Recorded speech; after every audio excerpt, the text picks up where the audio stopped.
Okay, we should be live. Excellent. Let's check the sound. Good.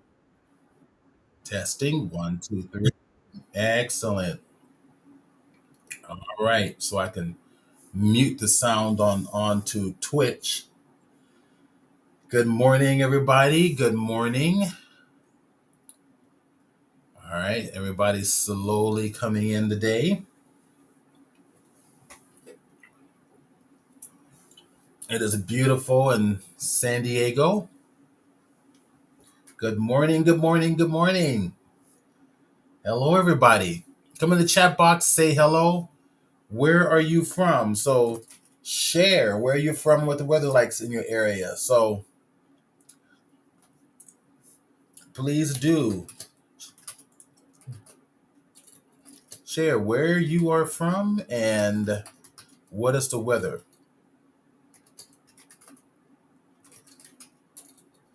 I'm going to put in the type in the chat box here.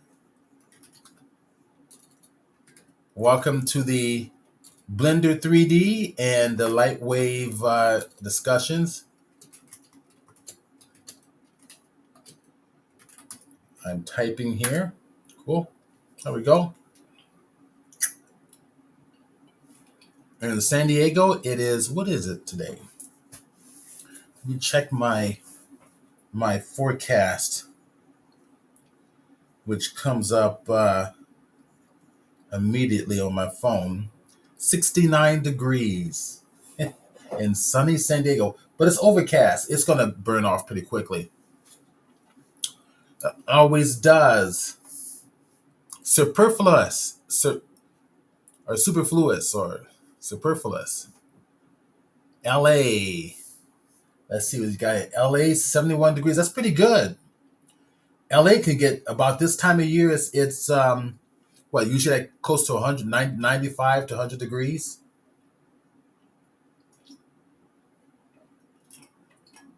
Overcast also. Yeah, for now it's overcast here as well. That'll burn off pretty soon. All right. Sorry we missed everybody last week.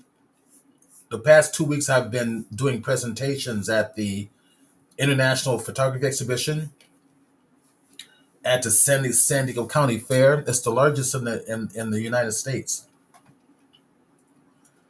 I'm one of the judges and also one of the presenters. So every weekend I've been there doing presentations. So we had to skip a couple of meetings here. Mac Nonsense, welcome as well. Okay, everybody's starting to jump in here. I guess what I can also do is kind of put a little bit of a hit on Facebook to come join us. And if anybody wants to share, what I'll do is I'm going to go and I'll change things here a little bit. I think this is the invited guest. There we go. So if you want to come on and share live,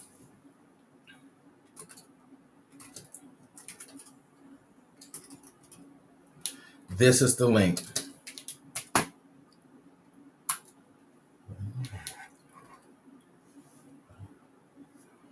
All right.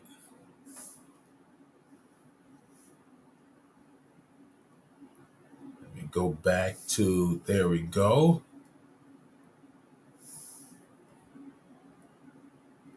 Welcome, welcome, welcome.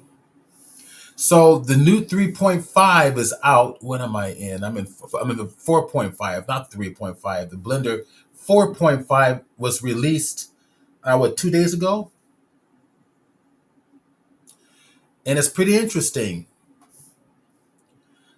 I haven't gotten to air all the new stuff in it, but there's something that interested me greatly, which is the new Vulkan engine, which I'm running in now. Let's see, what do we got here? So don't forget, if you want to share live, there's the link to do so.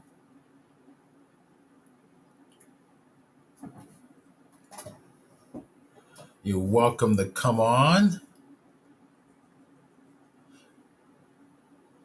Come also and share where you're from and the weather like in your area. Oh, the overcast mornings always have this effect on our minds where it's like you want to just sleep an extra hour. That always happens when it rains too.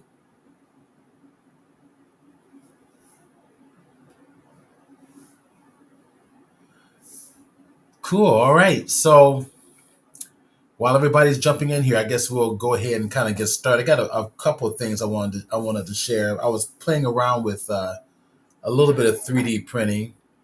I designed from scratch in Blender and 3D printed the Proteus. I just did another one. I figured I'll share that a little bit. In fact, while we're in full screen, you can see it right there. I was hired to do a little miniature because there's nothing on the market there's no model kit on the market that does it as a miniature. So you can see the outsides, kind of bring it in close to the camera, keep it in front of my body because of the back screen generator, the green screen generator. I'm gonna bring it in close like that. Maybe I can get it to cover my face and it can focus on the ship. Let me see if I can kind of. Oops. I could turn off the back screen generator temporarily, I suppose, but go to the back of the ship. You can see the windows. Keep it in front of my body like this.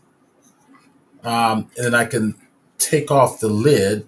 So I printed this in two halves. In fact, that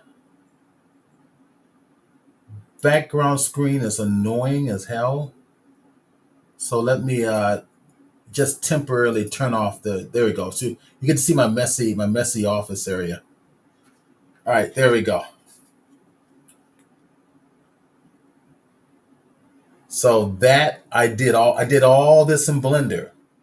I created it from scratch. You can see the camera's kind of focusing. Let me bring my head closer. Maybe I can bring it closer to my head. The camera wants to focus on my head.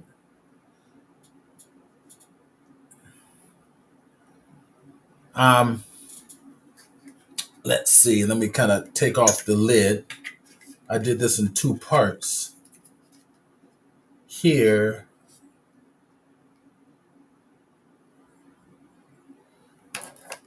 and then if I bring it in close, you can see all the detail in there. Let me see if I can get it to let me turn on the lights on this thing. Let's see if we can get it to focus on this. Get me out of the way. There we go. It's about time. You can see all the detail.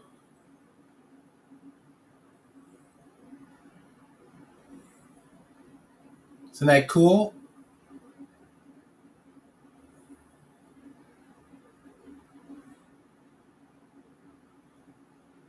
Bring it on in this way. And let's see if I can. Yeah, look at that. Just got it off the press last night and cured it this morning. And all the parts in it are intact. So all you have to do is basically just print it out.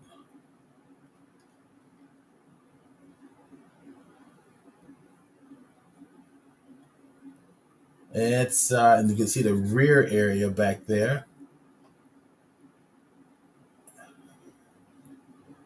See the door. Isn't that cool? Hey, David, welcome. I just put up the link. You may not see it, but I'll put it up there again for your convenience. Let me go and grab it real quick. And I will drop that into the chat box for those who want to come and share. There's the link. So there we go. David's in. I'm adding you to stage. I Hang guess on your a second. camera's still down.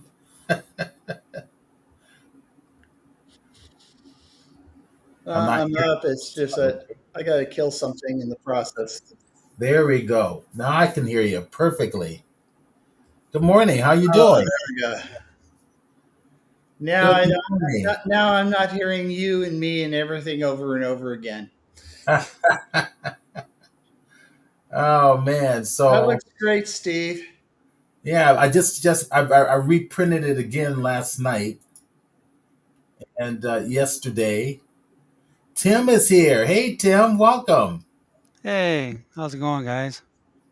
I'm Hi. here. We just here playing. It's like remember when you were a kid, you had your friends come over and you all built models together. Yeah, That's kind of what we're doing. and then we use fireworks to blow them up. Well, no, I didn't blow up my models. I had friends who did that though. No, I was raised in Chicago. We were like tough little kids, and they Yeah, loved blowing stuff up, right? So hey, let's take these fire days. They get the M80s, right? Yep, And and they'll put it in their model kits and blow them up. It's like I like my models. everybody in their DNA has a pyro gene. You know? Yeah, I remember for 15, like nearly 15 years, I lived right next or worked right next to the area where they blew up all the old munitions. right. So every once in a while, I'd hear this whoop, whoop, whoop, whoop, whoop, Yeah. boom. And I would shake up the building sometimes. So there it is with the lid on. I even got the windows in the back. Uh huh. You can see inside it if you put lights inside. Yeah. All right, pretty cool. Then I've got the fins also. They're in the back. I didn't put them on. Yeah. The I had an fins. interesting thing happen to my 3D printer. Uh, I was trying to print out, in fact, I was printing out part of the assignment that I have. Right, And I'll put this in, first of all, since a lot of people here are not technical, I'll right, put this in a logic that nerds will understand without having to go into the uh, inner workings of a bamboo printer. right. At some point in the past, a proton torpedo landed in the number three Jeffries tube and landed in a spot and then none of the crew noticed. And one day Spock ordered, something to be shoved down the number three Jeffries tube, and the Right, proton torpedo got dislodged and somehow got into the reactor core. And anybody who understands Star Trek, even in lower decks, understand that proton torpedo and reactor core do not mix, and of is due course. for a bad day. And Okay, that's yeah, what I had really. last night. Oh man. Oh gosh. So I figure The we'll more just technical end is that I got this thing called an AMS, and it's a spider's nest of tubes, all and right. something got caught in a number three tube that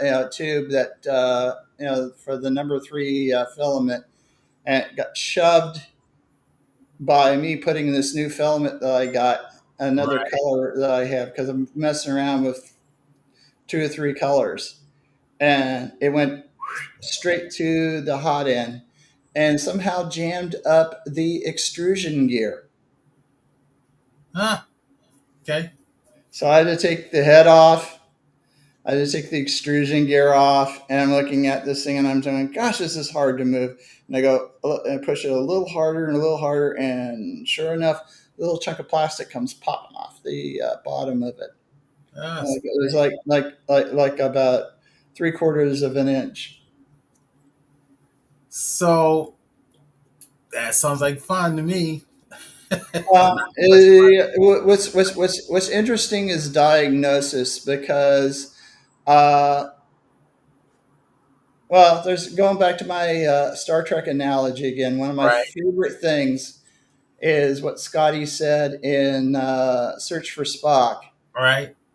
The more they overthink the plumbing, the easier it is to clog up the drain. That's right. That was Scott. That's right. That's exactly right. And I love Scott because he taught me. He and my dad convinced me to be an engineer rather than an artist. Okay. So And now you're starting to learn to become an artist instead of an engineer. yeah, I'm kind of back to the flip side.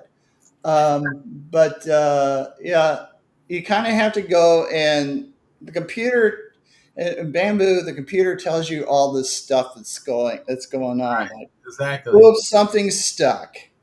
It comes up with error codes, and you got to read the error codes, and you got to play the thing over and over there, and see the filament go down into the hot end. What it was doing was going down to the hot end. It was going bounce, bounce, bounce, and Well, then let's like do this. this sucks. I'm going to draw it back. Let's do this. Let's actually do something in Blender that relates to 3D printing. Oh And yeah, but then going on with the stories, let's actually do something physically. And I did this with you guys. but that's just a a quick and dirty lesson on diagnosis. Solves your problems. Right. Proper diagnosis. All right. So let's have some fun. So I figured we this is something I did in my 3D printing class um, a week ago, and I thought it would be a fun one just to show the group as well. Um, and kind of playing around with creating propellers. And let's say this is all we've got in terms of a reference. A client gave us this. This is all we've got as a reference. Maybe it's a model builder. This is all they have, and they want you to do a propeller based somewhat on this type of a concept. So we're going to kind of break it down into its most simpler parts or simple shapes. Let's see. We've got all right. Already put that up there, and then we're going to come back and want to share. Tim, well, let me ask Tim this. Tim, any architecture stuff to share today as well?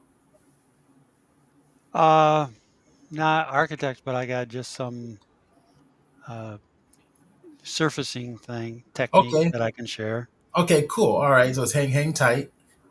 We'll do a little Blender stuff first. I figure I'll make it a habit to do all the Blender stuff first thing, and then any LightWave stuff will follow anybody who wants to share any of that.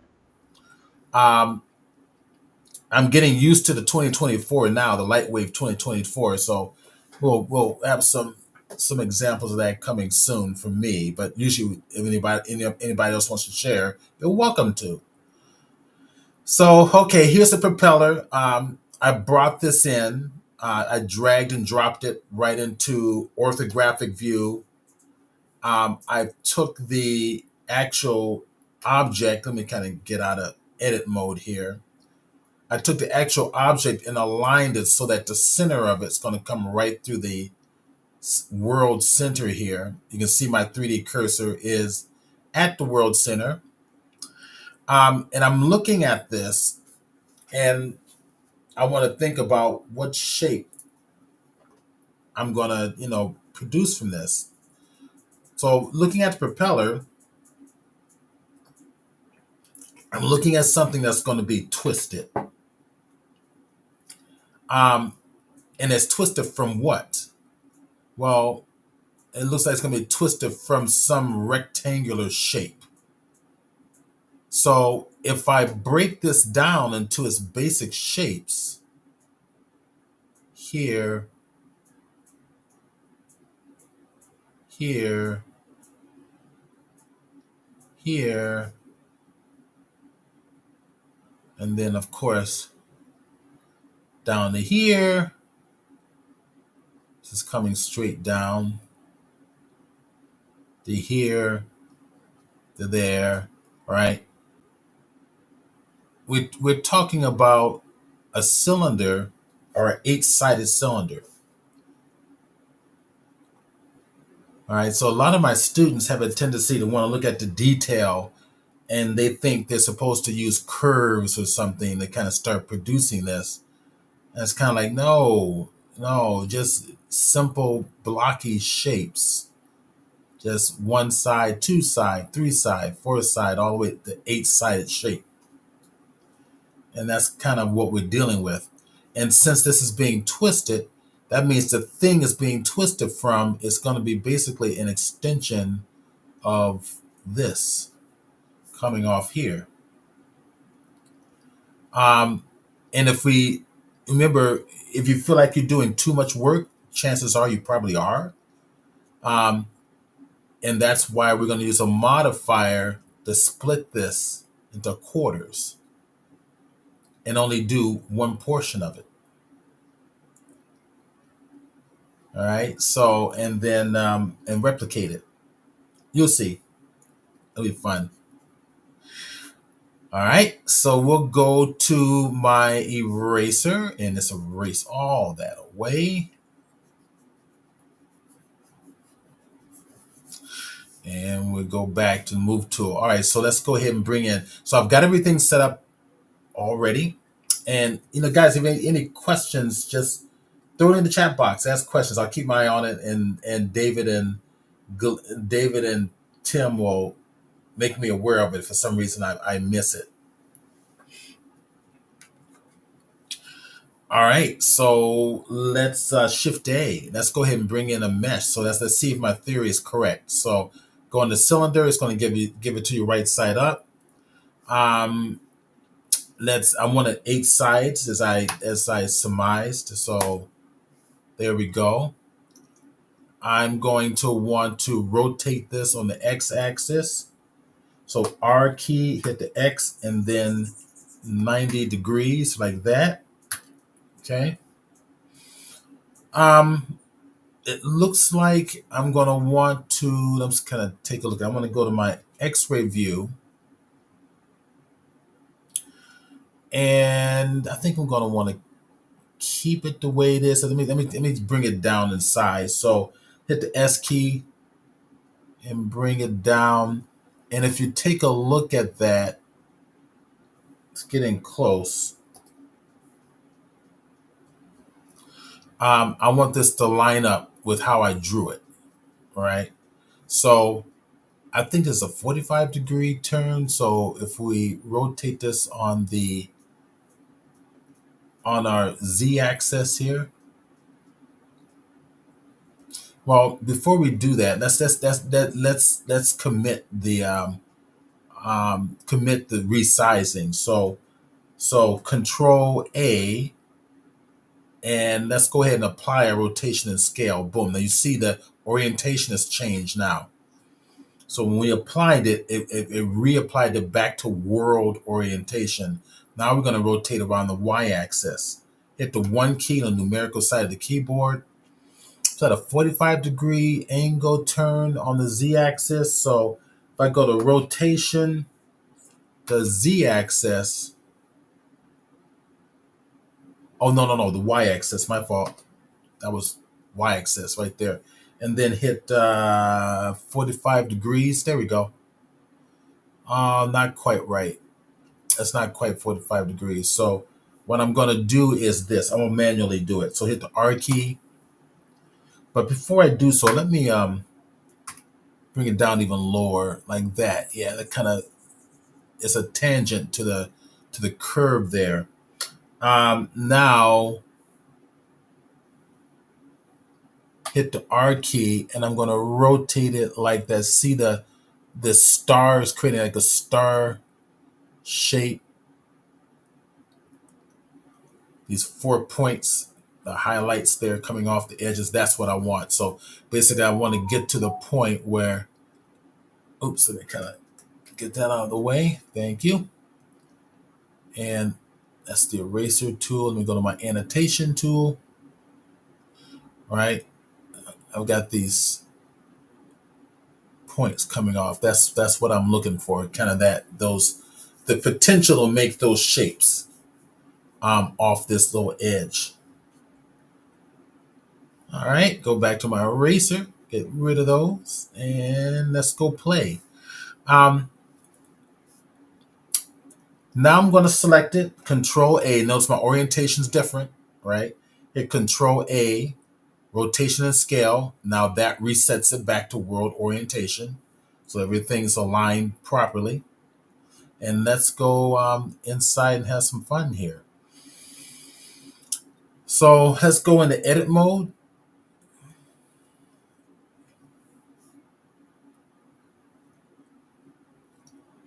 All right. And I'm going to keep it like this. And we're going to strategize here. Um, I'm going to start here and just select that face. This way, it's going to help keep me honest here as to where I should be focused on. Go to the, let me go to the, grab that face there. There we go. Go to the front facing view. And then I'm going to extrude this out along its normals, right? So instead of E for extrude, I could do E for extrude because it should stick to the Z axis. But if I go to Alt E and say along the normals, it's going to maintain that normal. We're going to take it to right about there. And this is the area we're going to work with.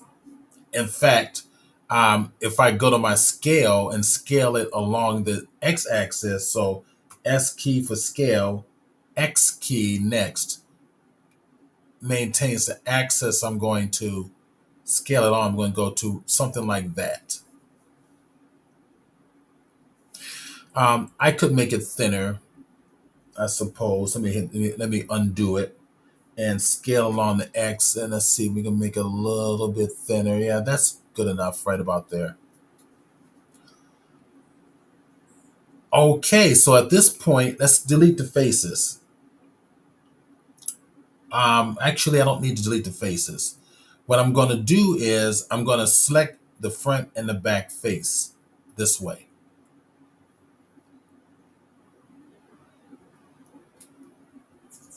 And let's go in and just inset this in because we're going to create this hole in the middle, right? I want that hole right in the middle. So I key for inset, bring it on in, something like this. That works. All right.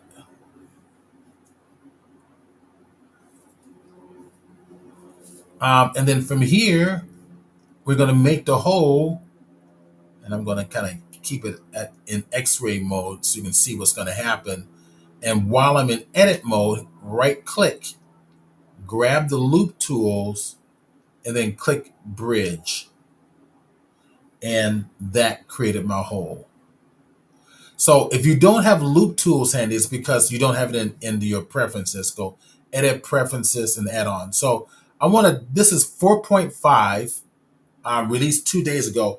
There's something I need to bring to your attention. There's a feature in it that I really liked, and it makes Blender so much faster. And it loads your content so much faster. Um, Up until 4.5, we're working in OpenGL. Now with 4.5, OpenGL is no longer part of the game. We're using Vulkan, a whole new shading language. I'm currently working in Vulkan. And if you have a lot of content in a scene, with Vulkan, it loads it up super, super fast. Yeah, just to clarify, OpenGL is still available. So to activate Vulkan is not activated by default. So I'm actually go back to my object view so we can play with this. We're going to go to your edit menu. You're going to go to your preferences. you're going to make sure you go down to System right here. And in System, look under Display Graphics. Under the back end, you've got OpenGL or you've got Vulkan. That's what you want. That's one of the huge improvements for 4.5. There's many others, and I'll get to them at a later date. But that's the one that really caught my eye. And make sure you come down here and say save your preferences. It should automatically save it because you got auto save turned on. But after you're done, you got to close out Blender and then reopen Blender.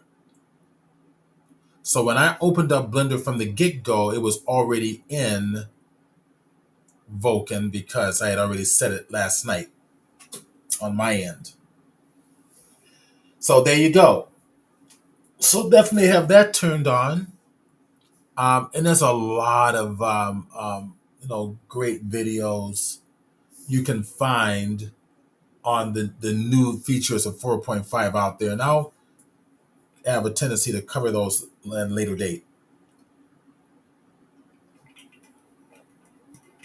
Because I want to kind of get used playing with them and get used to them. Okay, there we go. So with that said, there is the beginning of my shape. I'm not worried about the fact that it's faceted because I already know that with an eight section or even the 4 section cylinder, subdivision surfaces will make it a perfectly round object. So that's the least of my worries. All right, so let's go back into edit mode. Tab key. Let's go to edit. Edit. There we go. All right, let's go play with this thing here. So remember when I mentioned that if you feel like you're going to be doing a lot of work, it means you usually are. We don't want to do a lot of work. I don't want to go extruding in extra points. I want to do just one side, have everything else update. So I need an instance of the important portion of my object. So if I come over here just to kind of get things started, hit the E key, extrude it on out. All right. That's going to be the beginning of my propeller. It's not perfect. And it doesn't have to be perfect, just kind of like basically.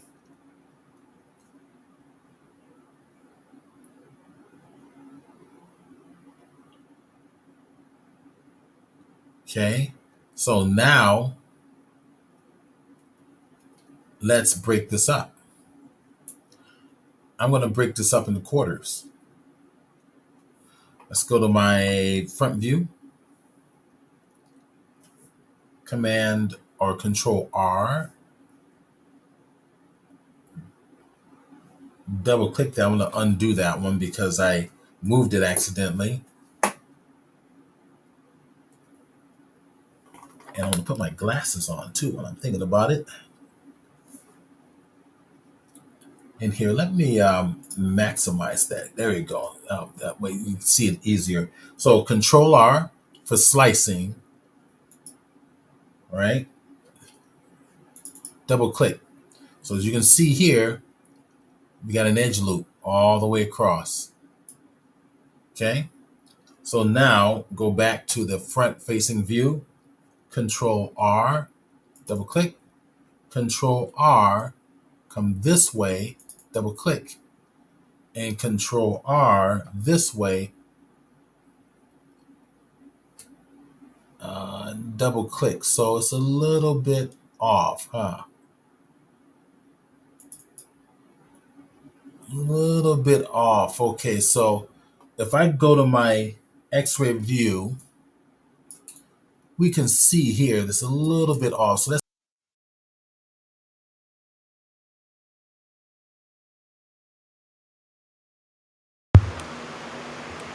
Hello, Steve.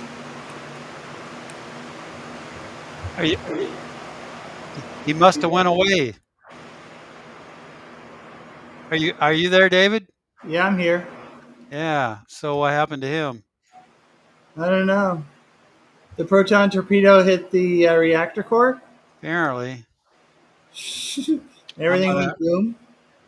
Yeah, I'm gonna just send him a message here. Steve, you are offline. It was getting to the interesting part too. Yeah. Yeah, I wonder if anybody else is experiencing the same thing. Somebody liked my joke. Mm. Oh, yep. So they're still on. Well, I guess we sit here and wait for him to come back alive. Uh, He must have had a hard crash or something. Or the zombie apocalypse you know, got him. this is this and the sad part is this is one of his you know, you know this is an important lesson to learn. I tell you, in terms of how to manipulate stuff in Blender. Um, there's a lot of messing around with global normals and various other things which Hmm. do some very cool things. So hopefully he'll get back to us soon. Yeah. Yeah. Yeah. I wonder what happened to him. He's in San Diego, right? Yes, he's in San Diego. I'm near Seattle. Oh, I'm in a community called Silverdale. okay. That is a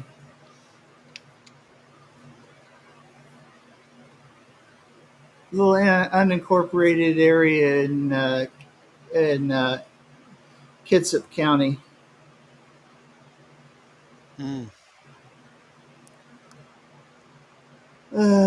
Come on, Steve. Well, Let me go back to Chromium and no, I don't see him there either. yeah. See, I'm usually hanging around SteamYard when I get on, and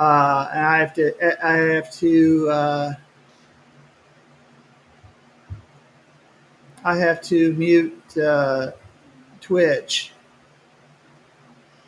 Yeah. and then follow this lady in Twitch. She plays this wonderful music, and I like to listen to her. Mm. And I got to be careful, to unmute her so I can listen to her music. Mm. I have the gut feeling with lost Steve, we may have to go back in, kill it, and reinstate it. Yeah, I'm looking at the state of California geoportal, and it looks like there is some planned outages uh, in San Diego. Looks Hmm. like start time is 10 a.m. and estimated restoration time is 6:30 p.m. Ooh. And it's a planned event. Do people understand So, but that a lot of people are streaming on the weekends? I don't know, but it says impacted customers is 0, but so I don't know what that means if but then there's some more planned today too. Let me go back to um, SteamYard. Nothing from that. From Okay, here view outages. Let's see.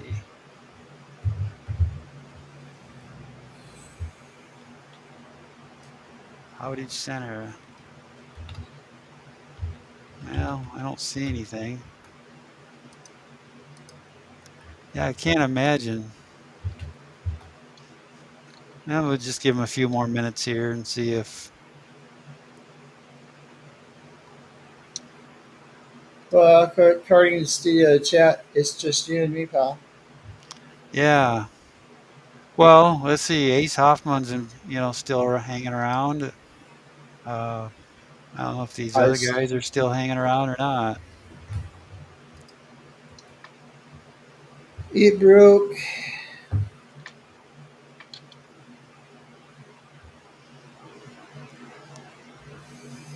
Well, Yeah. I'd, since I'm taking the class, I'd step in and carry on the lesson, but because I did that assignment, Mm. and But there's no way for you to. Steve, Steve's got to be on the line Yeah, he's to got to switch me control it. on, Yeah. to switch me over, so I can't do a thing in that regard. There we go. Okay, so something the net went down. Yeah, me and Tim were talking about that. He The thought net, maybe you had a power outage or something, or some sort of outage out in that so that area. was why Ace Hoffman was calling me.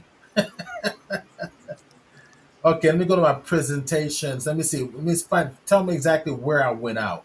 Let me share my screen. I think you were pulling. I think you were pulling the uh, the shaft out of the thing, probably through the normal. I don't know. You're in global. I'm in global. Okay, so where did I stop? Yeah, okay. So thanks, Ace. Tim, can you tell me?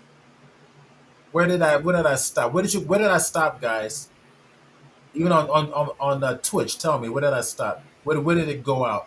Because it didn't tell me it was out. I kept going while Oh, Do you remember well, that when looks it about died? right. that's is that about right? I kind of went out right about here. Yeah. Undo a couple times. Fine. Well, I'll go back. I'll go back in the edit mode. I did. You guys were. I was here when we did the bridging. I did bridge, right? Yeah. Okay, good. All right. So then what I did was and I was here when I deleted the rest of these around it, correct? hmm Okay. So then I didn't miss too much there.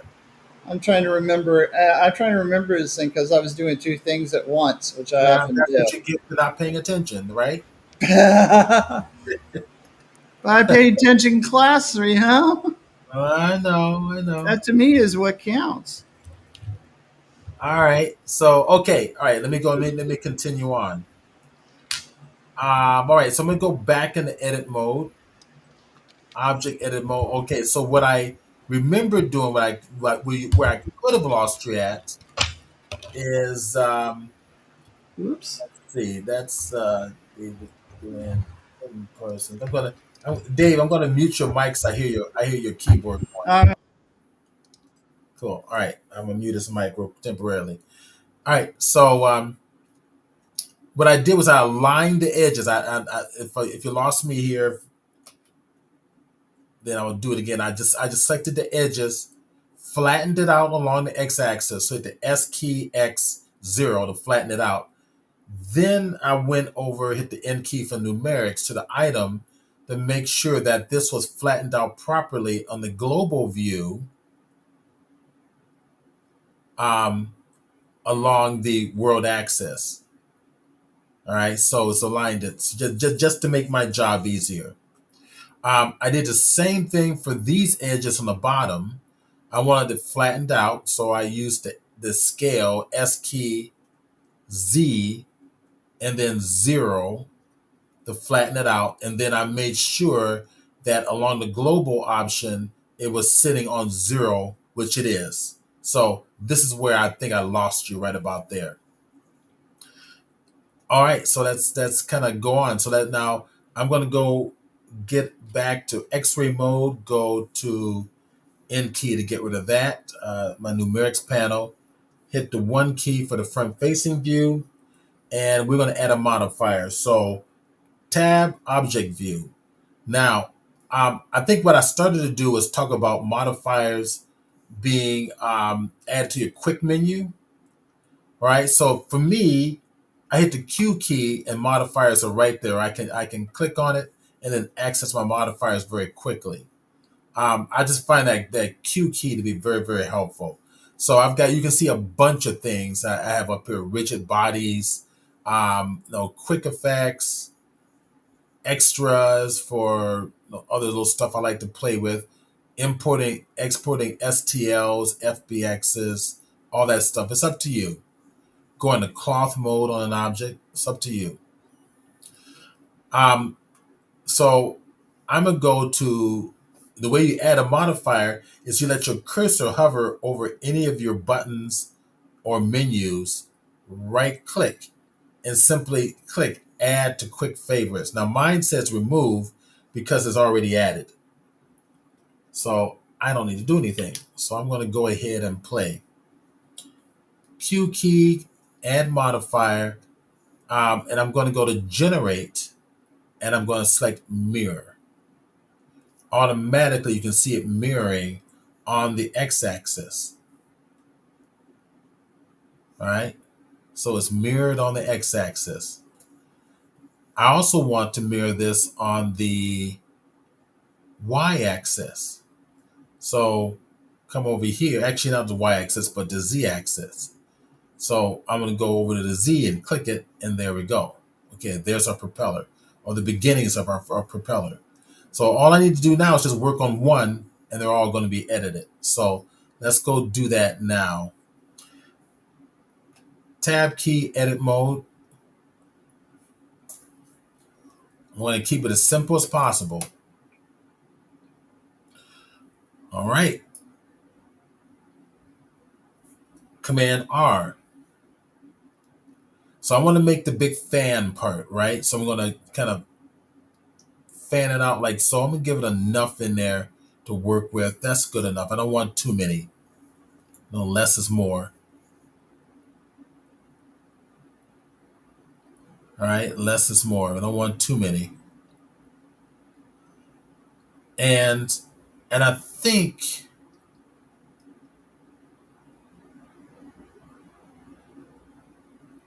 I wonder if I should just do this now.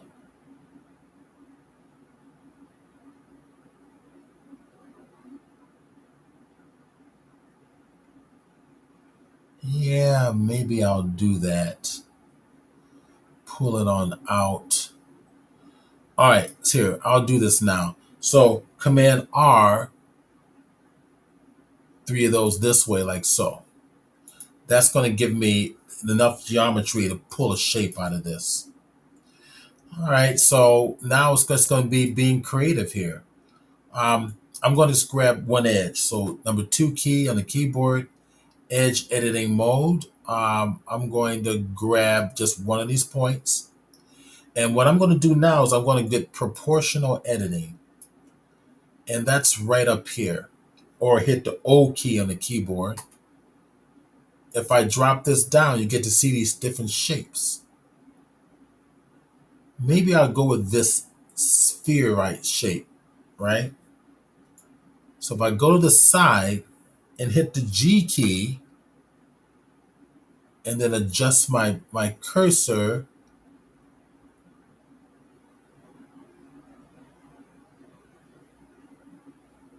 all right? And if I And hit the don't Y, forget, to set the range to use your mouse wheel. that's what I had to learn the hard way. set the range for. So walk me through it. You have you get the mouse wheel, the center mouse wheel, Yeah, and the way you move that yeah, gray that's what I'm circle, doing. that influence of. Well, I had trouble with that, so I just It depends on where you select too. yeah. So I'm selecting maybe a little bit too close down here. I'm gonna select this. Let's see, data mirror. That is there. I'm gonna get off the mic. Yep. I'm gonna go to 3 key, select this here, and let's see if it works better from there. So G key. There we go.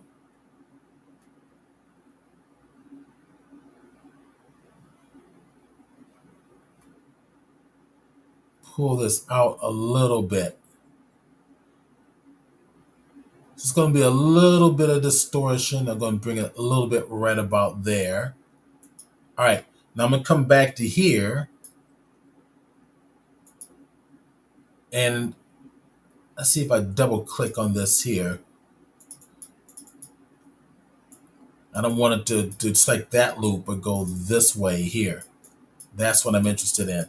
But it's going all the way around, which I don't want to do. So I'm going to select this and all the way to here, in addition to those there. Okay. Right click, flatten. It didn't flatten it. Oh, I flattened it the wrong way? It flattened it the wrong way. Really weird. Huh.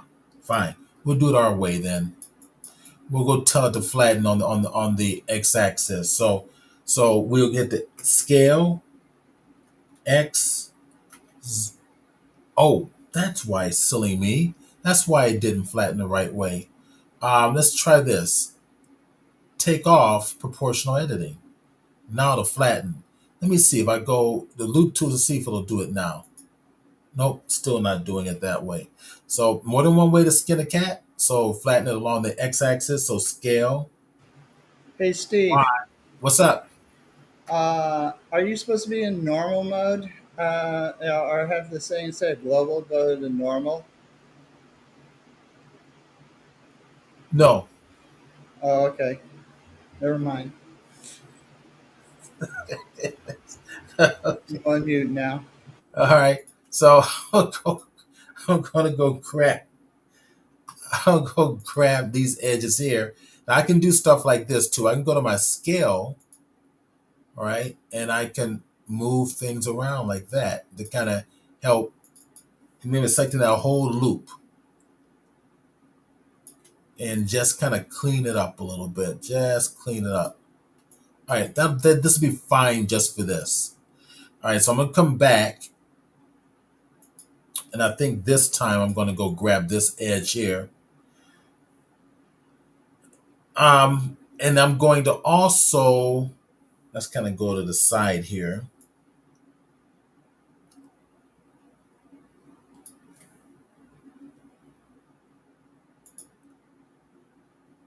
Come over here and grab the proportional editing once again. G key. There we go. Now I can pull this out a little bit. Okay, that's more like it.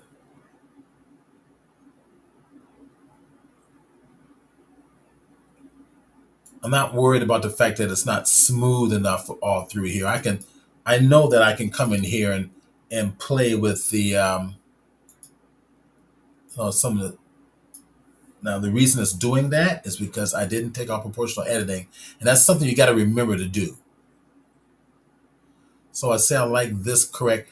There is, Yeah. see, there's an alignment feature in Blender that I'm forgetting what it is, but just take that off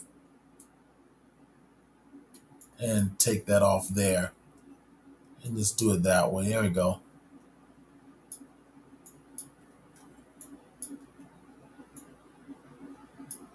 Okay, it doesn't have to be perfect. I just want to. Okay, so now I'm going to come up here. Let's get out an X-ray view here. And I think I'm going to do is just grab this one point. And I'm just experimenting. So this is going to be, it's in global view now. Let me see if looking at my orientation, what did I just do? Let me get back into my modeling. There we go.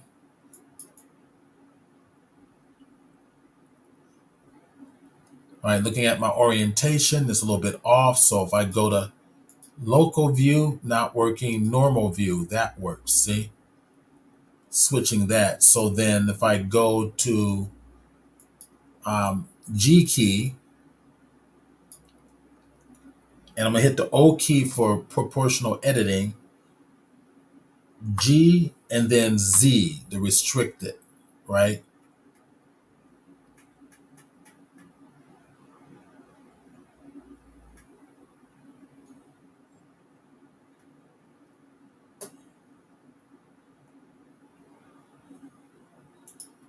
All right, come over to here. We grab this edge,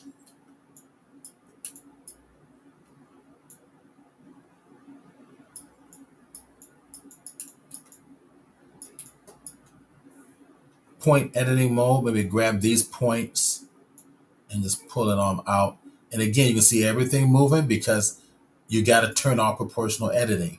So now,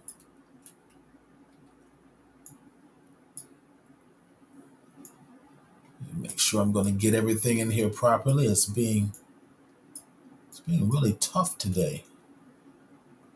Let me go to X-ray mode. There we go. That should do it. The visuals are off.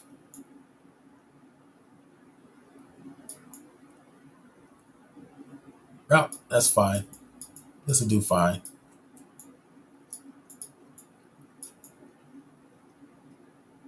Okay, this will do just fine. All right, so I'm going to set up a vertex map, a vertex group.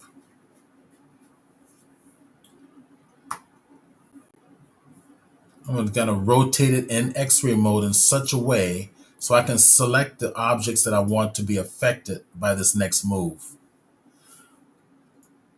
I'm going to get in close here, see what I've got. Yeah, I want to do one little extra thing. I want to extend this propeller up a little bit more. So I don't want this bottom portion here, this triangular piece selected. So I'm going to hit Control minus. That shifts the selection away. All right. So if I hit Control minus again or Control plus, it does that. So it's in normal view. That's going to work for this just fine. So that, let me see if there's a normal view here. Let's try. Let me give local view. Local view works better. Oh, no, it doesn't. No, it doesn't. Normal view is going to be the best because I want that angle right there. So I'm going to kind of take it at this angle. One of the problems with this here is if I'm looking at my face orientation, I really want the orientation to match what this piece does here. Let me try this piece. No, that one works the best. Yeah, that's what we want. I don't have an orientation. Normal, local, global is not going to work for any of this. But I can set up a custom orientation. So based on the normal view of this face, and that's the direction I want to use next for this next technique I'm going to pull. I'm going to save this. So I go to my where it says normal here, my orientation. Go to the right where it says plus and hit that plus, and it adds a new one. You can rename it and say I'll call it propeller face.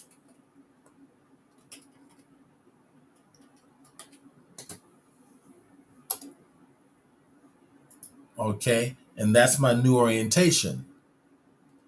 So now if I go back,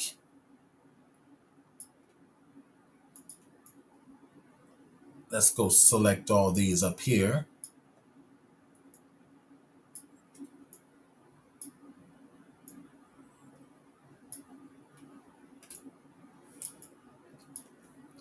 Control plus. I want to go to here. Now, see, propeller face is selected and it matches the orientation that I need.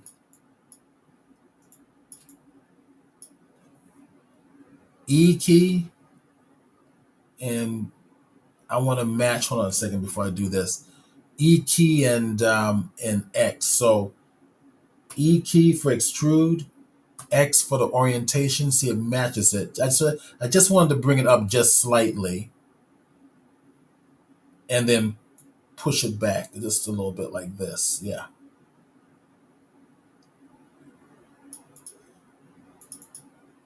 Grab these faces here.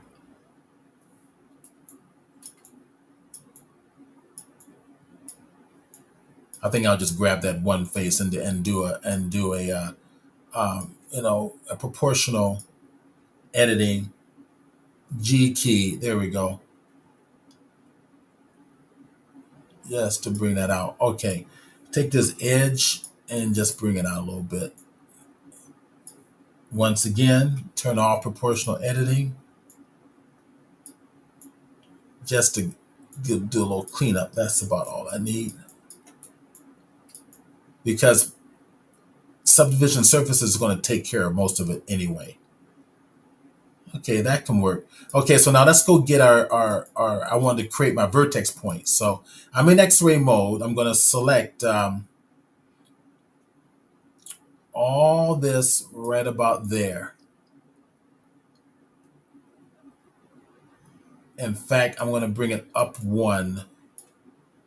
So control minus plus right about there.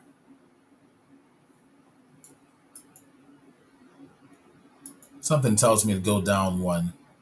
I'm going to go down one. I'm going to stay down one right about there. All right, go over here to this little symbol, my data for my vertexes. Hit the plus, and I'll just call this one propeller group.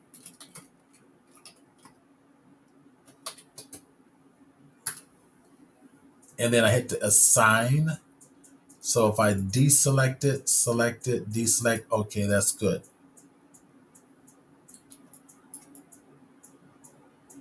All right. Okay, let's have some fun. Get out of here, go back to object mode. This is going to be kind of fun.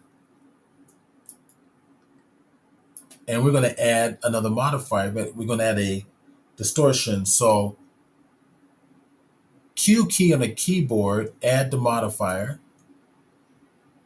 Go to deform. I'm going to add a deformer. And I think it's simple form. Simple deform is what I chose. There we go. Let's get out of X-ray mode so I can see what's going on. So I come over here to my modifier, and the twist is already applied. So if I twist it, twisting in the wrong direction, right, along the wrong axis. So let's come back up to here, and let's go over here to the y-axis. There we go. That's the axis we want.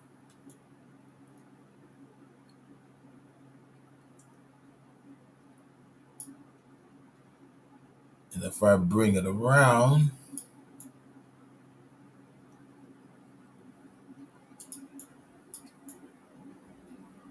right, I can always come back here and modify this anytime I want.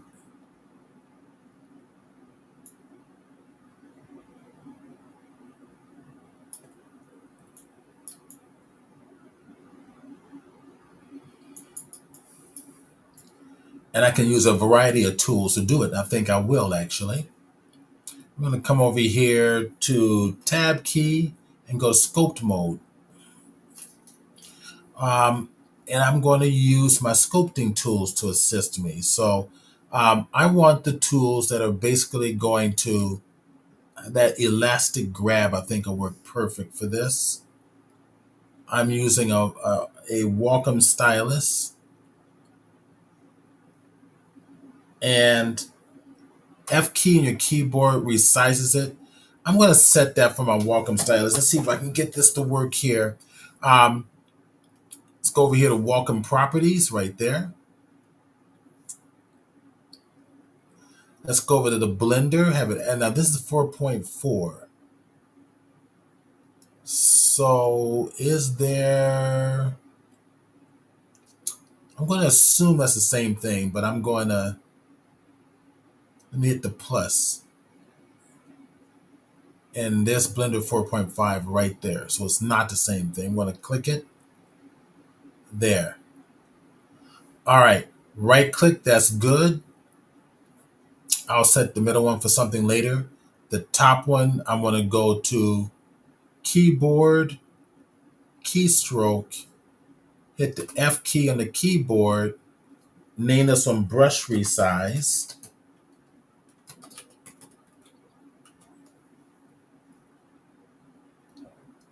and click OK. All right, so that should work. Well, we'll see. We go into Blender, and there it is. I can resize it. So I want to resize it up. We want, again, this elastic grab. I want to start sculpting this a little bit. Let's see. Now, got to remember where, go to my front view. I think it was, that's the one we were working on the entire time.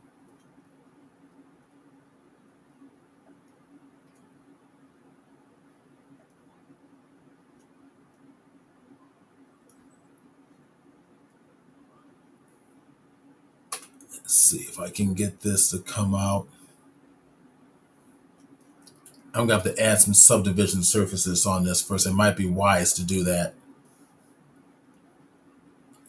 In fact, what I'm going to do is there's another modifier I can add under deform. Actually, not under deform, but under generate, we've got multi-resolution. Let's see if this works. So multi-res is first. I want to put that afterwards, the very last thing. Will it go? It's not going to go. All right. Let's subdivide it once.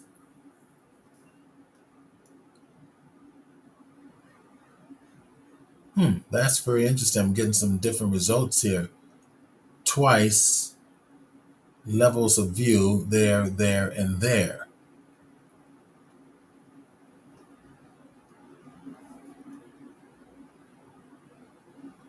That's doing something way different. All right. So I'm going to undo that.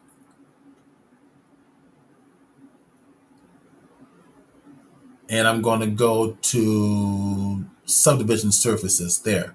That seems to be cooperative. Multi-resolution doesn't like other modifiers above it. Subdivision doesn't matter. Give it levels of 2 or levels of 3. So it's real smooth.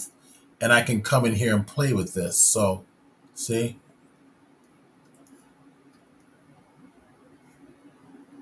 So I'll make a bigger brush.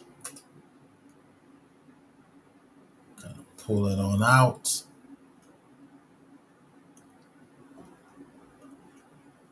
It essentially is adding more geometry.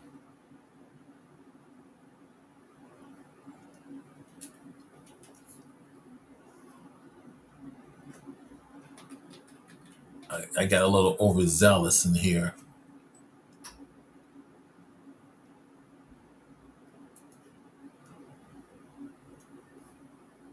And I'm going to make the brush a little bigger and see what I'm getting. See if I can just pull. There we go. That's more what I'm looking for.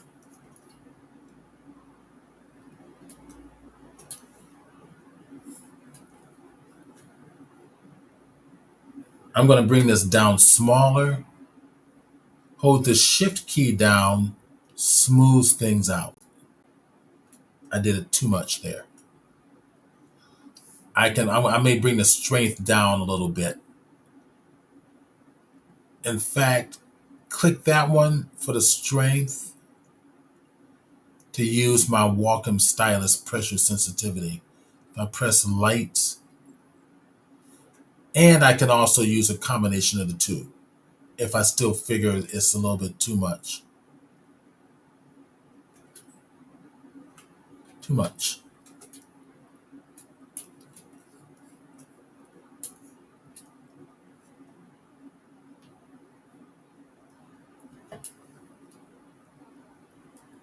All right, now from here, getting a little bit of a gap in here because for the subdivision surface, I'm going to go to the advanced tab. Let's see what I've got here. Actually, it's going to probably be more the simple deform. Then go to the simple deform, go to the restrictions, and remember that vertex groups we set up. I want to tell it to exclude that. So here, vertex group, propeller group, and it's not doing totally what I want it to do. So maybe we'll just leave it alone. We'll see.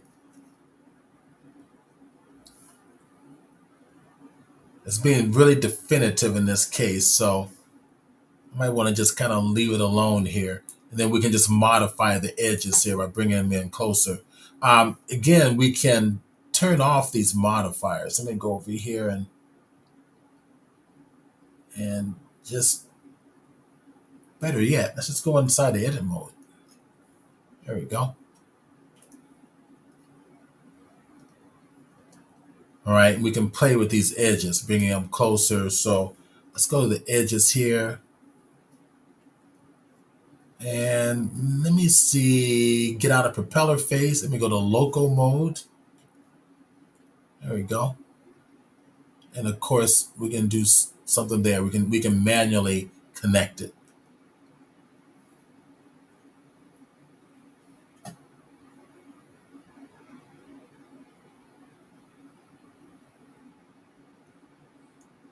And it's getting close there. So if you have those problems, you can do that. So there you go. Is it already time for a 15-minute break? That was fast. Here it is. There's your propeller or makeshift propeller. I think I want to thicken it up just a little bit. Apply all these modifiers so I have enough geometry to go on with the sculpting tool and sculpt it out properly. And smooth out some of these areas in here. So let's do that. Let's do the 15-minute break thing. We'll come back and we'll bring on, let's see, we bring on Tim.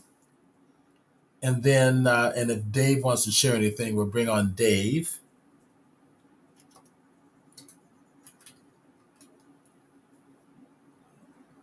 There we go, 15-minute timer.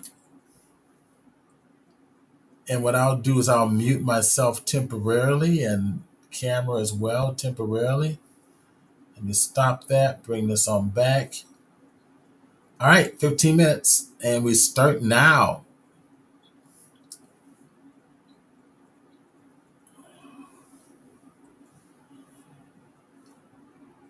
There.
All right. It is about that time.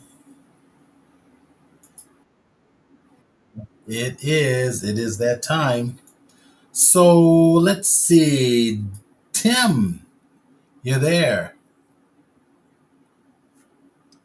I am. I'm not hearing Tim. I'm here. I'm here. Are you here? I'm here. Okay. All right, there's Tim. Yeah. All right, go ahead and share your screen. Okay.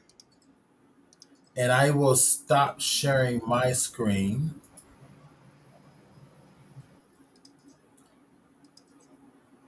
Yeah, I Let's can hear both.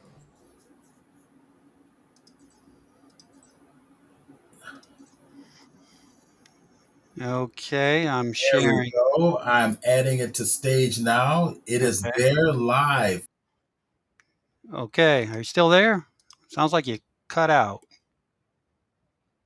Hello? I can hear you. Steve, are you still there? Well, apparently stuff works, right?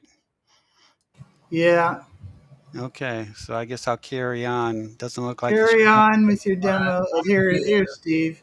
It's weird. It's StreamYard acting weird again. Yeah, Okay. I'll stay on. So if you drop out, Steve, I'll just tell him to keep going. Yeah. Thank you. All right. So I got this project where my client wants a brick wall, and and the brick wall. It's kind of interesting because they want to, and I created this just for demonstration, but they want to show kind of a cutaway of the brick, and here's kind of what I got going a little bit here. Uh, so it's a building, and then they want to show a cutaway. This is insulation. This is building wrap, and then this is exterior gypsum board, I believe. Uh, but they have a product that they use to kind of attach these bricks to the wall. Okay, and they want to kind of show that product. Uh, so I had to make a cutaway, and at first I started by just making this one big polygon and then putting an image map on it, for the bricks. But then when it came to, because the shot is going to be, kind of like this. Well, then at this point, you're seeing, 3D bricks, and that wasn't going to blend in very well with, the image I had. I mean, I suppose I could have done a lot of weird stuff, but I elected to go ahead and create an array with a bunch of bricks. Okay. And here's the array with bricks. So basically, this is just a small version that I can share. So I made an array with bricks, and I varied the array a little bit so they'd, a little crooked here and there. If you look closely, you'll see it's just off a fuzz. And then for the mortar, I just, put in a solid uh, polygon in behind, you know. And you can see my bricks, you know, aren't fully fledged out like they are, uh, here. So up here where the detail is, like these bricks are complete, but these bricks down here are just like I showed you. There's nothing to them. So, because I needed that, so they could actually see the detail of the brick. So all fine and good, but then when you go to render something like that, I'm gonna just undo this move real quick. When you go to render something, uh, this one brick has the same texture map, throughout. Okay, and it's not UV mapped on there or anything. It's just cubic mapped on there. So uh, when you go to render it, let me fire up VPR here. You get a lot of, uh, it's it's too well. For one, that's obviously too red, but it's just too it's not mixed up enough.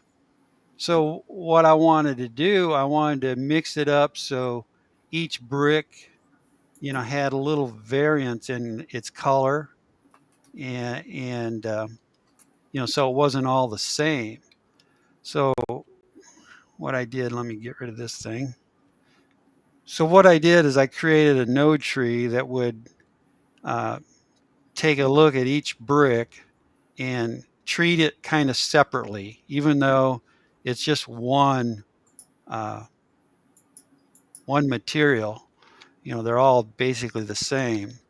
Uh, and what I did is I grabbed uh, this node here. It's called a mesh part, and you see right here. I don't know if you can see it, but it's set to self.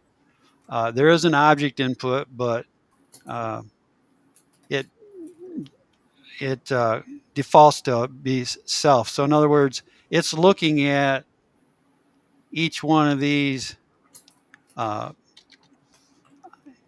bricks, and it's as being its own little piece or own little part. It's basically anything that's select connected. So it's not polygon based. It's whatever's like select connected. Using the right bracket key, and it's treating it as kind of an individual item. And what you do, you take the part index, all the parts, will have a number, and you run it through a random vector seed, and you can output, different things for each one of these. So let me just go to this color tool real quick. You can see I have the saturation set at 200 just to show, how bright it can be. So see, that was typical right there. Well, they're all the same. So there's really nothing interesting about that.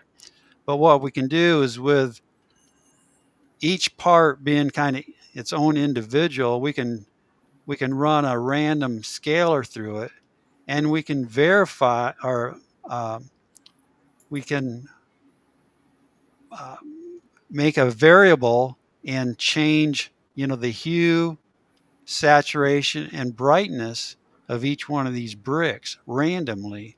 So just to show you here, I'll just throw uh, see, I can go right from this and run it right into the hue, and it'll give me that. But if I take this with this multiply node and run it in here, I can vary individually right here and really change things up a little bit. So in this case, what I'd probably want to do is put a lower number in here. And you can see right now I already got some variables, which is nice. It breaks it up a little bit. Uh, and then the same way with the saturation level, it's the same exact scalar input, and I'm just going to run it through a different multiply node and run it through saturation. And now you've seen I change the saturation, and we can mess around with those numbers too. We can go high, we can go low, we can do a lot of different things here to get a variable that we won't like. And then the same way with the brightness. You can come in here and change the brightness of each individual brick. And it's all random, so which is great. I mean, exactly what I would want for, bricks. Uh, the other thing too is, let me just go ahead and disconnect the color. And I don't know if you can pick it up on here, but there is a bump map on this. And let me zoom in here. Okay, what I'm gonna do is I'm gonna run this color right up through my color, and you'll see the bumps. And you know, it'll do the same thing with the position of some of these uh, images. You can actually run this random vector, and you can change the position. Now this is uh, you'll notice this a lot better on a different scene I have. So let me just go ahead and load this other scene. So I got these like uh, metal sheets, and there's let me turn on the wireframe. So each one of these is is just a cube that has some, did some bevels on it, and it's again it's one image set on all these, but you can see, you know, it's a tile image, but there's a repeating pattern to everything, right? Let me just show you the model. Uh, yeah, it's a real simple model. Just there's nothing to it. It's just these uh, basic panels. And the same thing applies to this. We can do a lot of variables on this that uh, you can get with same mesh part, the random and the random scalars. So right now, I'm going to go ahead and just unplug all this stuff, and you can see that this is what you get out of the box. There's just this one tiled texture map, and it's this map right here. Let's go ahead and open that up. You can see what that's like. It's that map over all these squares, and it's just 1 meter all the way around. So in order to mix that up, to move those around on these tiles, we can use this random vector, and we can shove that into the position, and now that'll randomly shift this image around on these individual uh, parts. And again, it's just like the select connected. Any polygon that is connected together is considered a mesh part with this, and it's just running. Each mesh item has part index numbers, and that's just running through this random scalar here, and you get these outputs. And happens to be a random vector because we want a vector to go for position. So you can see how that just mixes everything up. I'll turn it off.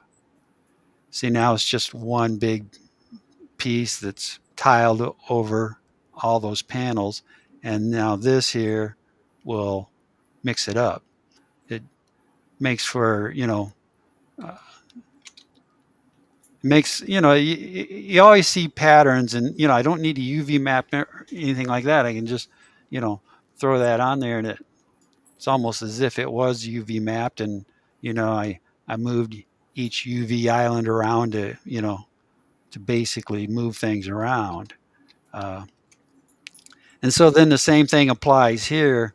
Uh, we have this color tool, and what the color tool does, uh, it basically uh, changes. You can change the hue. It's like a color wheel for the hue, saturation. It's something that any application is going to have. Uh,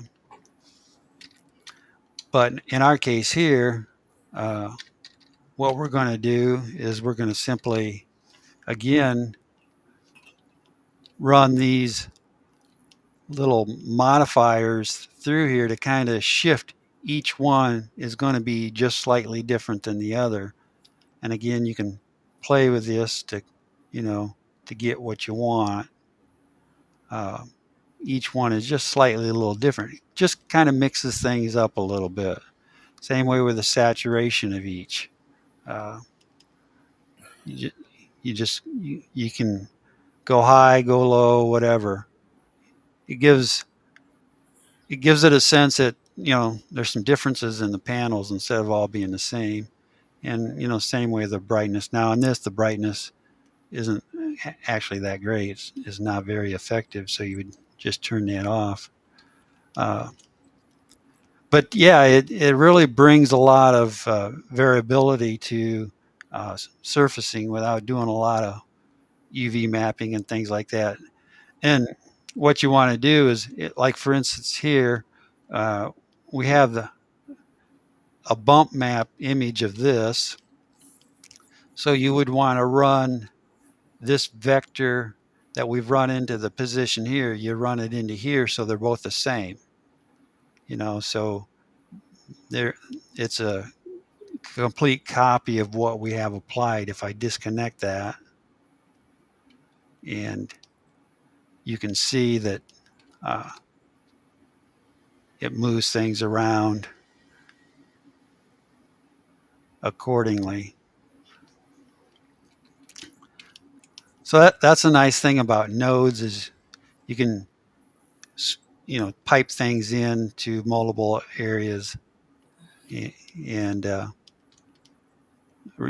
of reuse. You wouldn't make a copy, although you could make a copy of this, but why not just run it into here. But anyway, that's a way to get some variability, and otherwise what could be pretty sterile image. And again, it was just something that I needed to do to uh, break up the brick wall here in the project that I'm working on. Because I I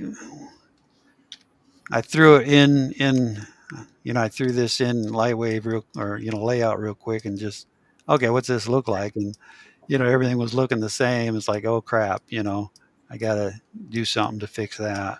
All Uh, right, one of the most annoying things in our 3D designing worlds when things look too repetitive. yeah, yeah.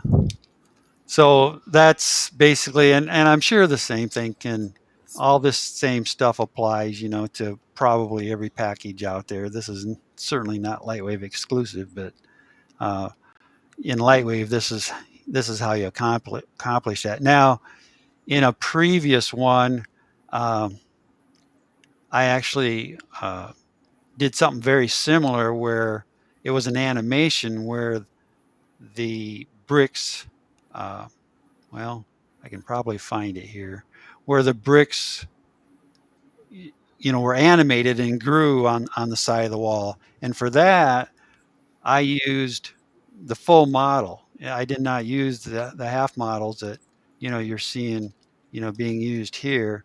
I use full models, and I just use instances. And with instances, you can uh, you can get away with using full models. But this is going to be a static rendering. It's just going to be one image. It's basically going to be a hero shot, I guess, on their website. So no animation is involved. So uh, I'm not using any instances because I want to really control exactly how this looks along here. And if I can find that, I can give me a second here, see what I can find. Um, Right, very cool.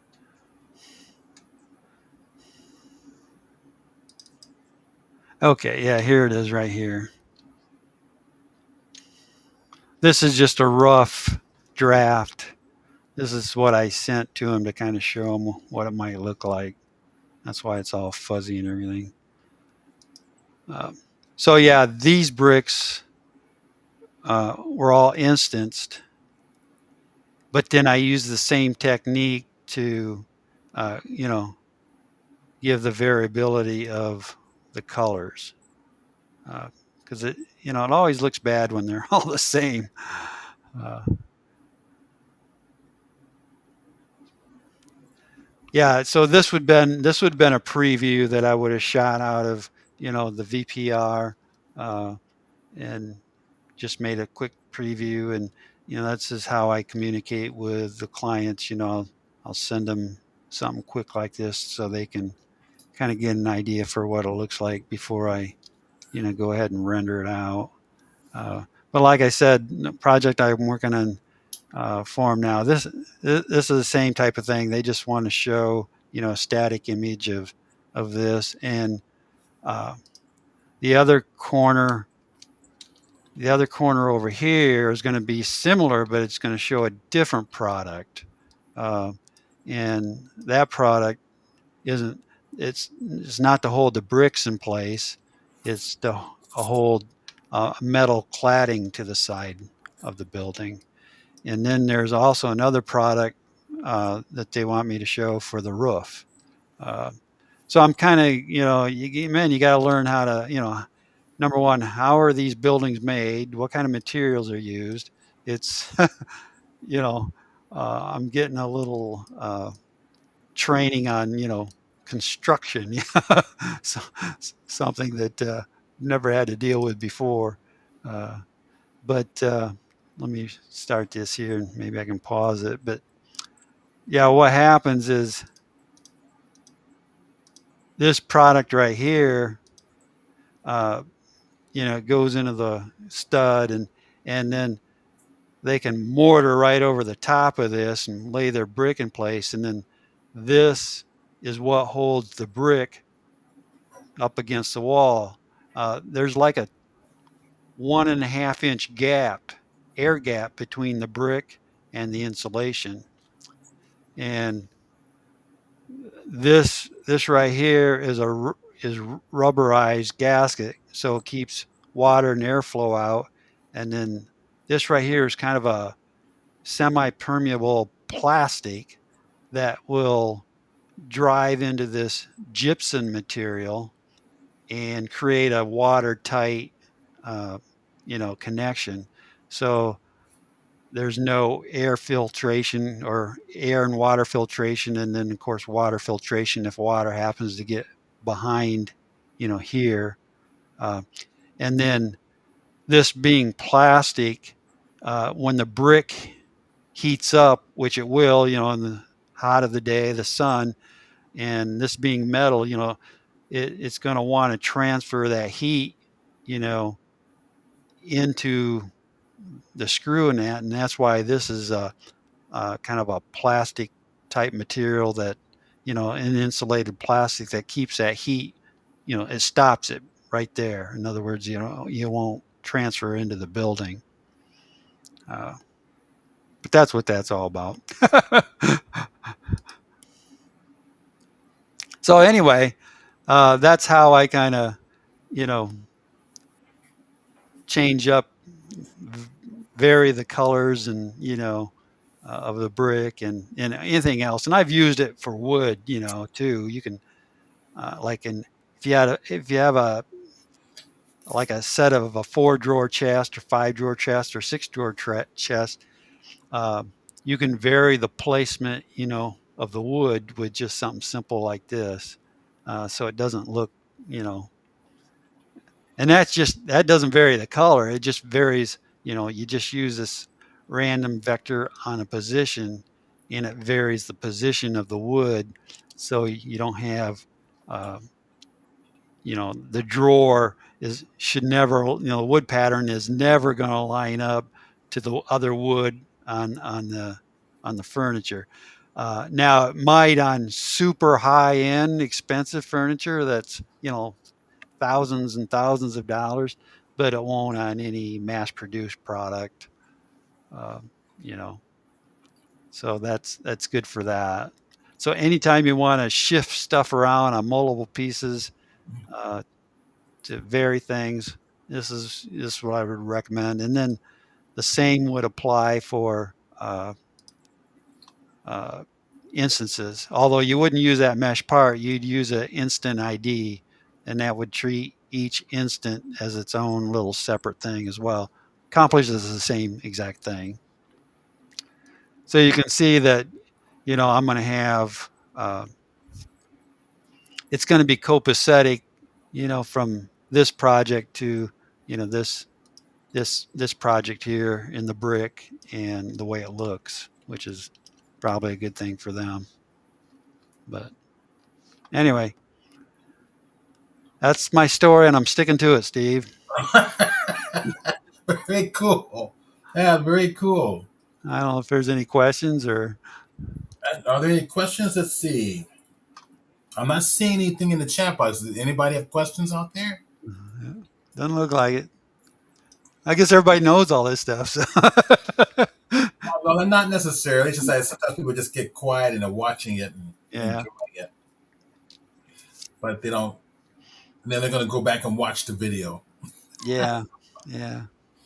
Oh, that's very cool. Thank you for sharing. Yep. Sure. No So, problem. just FYI, I just finished an interview last week. I posted up. I just put it into the chat box. So check it out. Um, Oh, cool. it's on some of the 3D printing I've been doing. But check that out. So David, you're next. I don't have much to show. What does that mean? You're not showing? Well, if you want to, the only thing I have is the homework assignment you've been giving me, and I did do the propeller. So, and other than that, everything I've been doing has been in You Fusion wel- you wel- you 360. welcome you welcome to share your homework assignment. Okay. Well, Go share the ahead. screen. Go Share ahead the and screen. I'm printing part of it right now, got it. and I just got this working again, and I tested it out on this propeller, Fine. which you conveniently showed us how to make.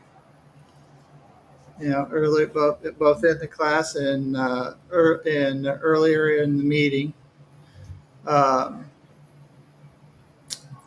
let's see. Why are you printing it? Basically, I need a test print. Oh. Um, this printer was down this morning. What happened was uh, I use a device that's called an AMS, and sometimes some of the filament. I have some of this older filament, which tends to break apart on me. Despite no matter how much I dry it and such, it always has this habit of breaking off into the delivery tube, and and that's a common problem with the AMS. What I tried to do, I didn't. What happened is it broke off, and I didn't. Of course, this was during one of the times when I didn't notice it because it's difficult to eyeball. What happens to be in the tube within the ABS, the AMS, the AMS delivery system. The AMS is what allows you in Bamboo to print multiple using multiple filaments in the same run. And I've rarely used it for that because my tendency is to go and do things one color at a time if I could possibly do so, and not go through the mess of changing and cleaning and changing and cleaning and whatnot that you have to do which takes up a lot of time. Yeah. And but anyway, I tried to print something last night, which was the final part of my homework assignment, and I used this filament that you see here, and it jammed. And I looked at everything up.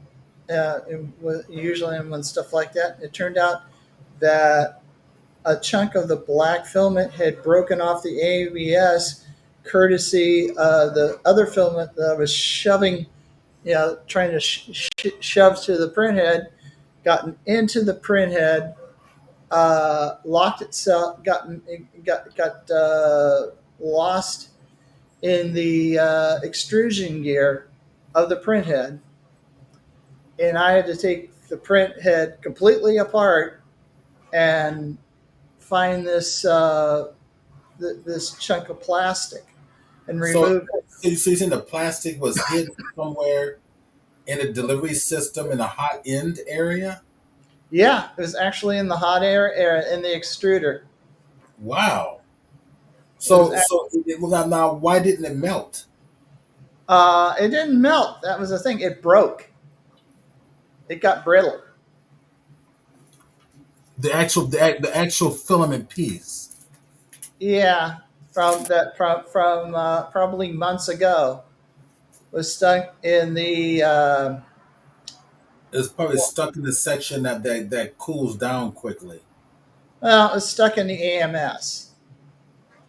See, one of the things you got to be careful about is if you use bad filament in the AMS, it will break off within the AMS and it'll Okay, just hang there. so the AMS is the multiple filament section. Yeah, it's the multiple filament holder. It's what I got because You have I red, wanted to do green, color and printing. blue. We got different colored filaments. How many filaments will this machine take? Uh, well, the one I have will, can the one I have, you can hold up to four AMSs Got it. at the same time. So you multiply four, 4 by 4. That's roughly, what is it, 16? If my math serves me right. So you can print 16 colors all at once. Now, what do you mean 16 colors? Now, Corality and some of these other printers, I should add, pardon me for interrupting, but Corality and some of these other things, they've came up with their own versions of this too, and it's not just bamboo anymore, and they're a little cheaper. Okay, so you said you have up to 16. So Uh each huh. each AMS takes four filaments. Yeah, and you can have up to four AMSs on the one I have. I don't know what the current one if they've. So that would be a total of 16. That's kind of how many, and you said you're only using four on yours, right? Well, for this project, I was using three, Okay. and it was the third one that had the broken chunk of filament in it. That when I tried to load it into the thing, it went. So where is the AMS system located? It's an independent unit. I put mine on top of the printer. All right. Like Bamboo suggested, and it just lives there on the top. All right. It's Can you show a picture of it? hang on a second. Maybe something on the internet that you can find. I was going to show you mine, but All right. oops, didn't mean to drop you. Yeah, you dropped the printer.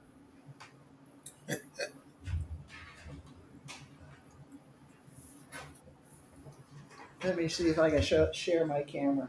Let's see. So Tomorrow that's anyway. right. Ace Hoffman is screaming rock solid info. Yes, we're on it. Oh, we're talking about the interview.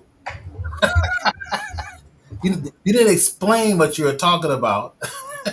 Okay, great interview. I have to go see Thanks, that. thanks, Ace.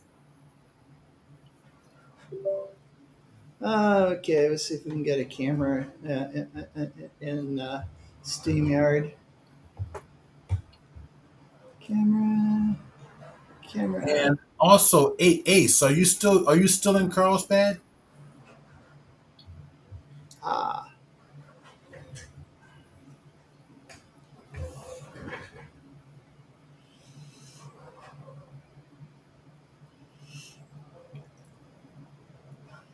so I got my camera up. Yep. Can you switch me to my camera? Let's see. I have it here. I think. Yeah. Remove. Hold on a minute. Hold on a minute.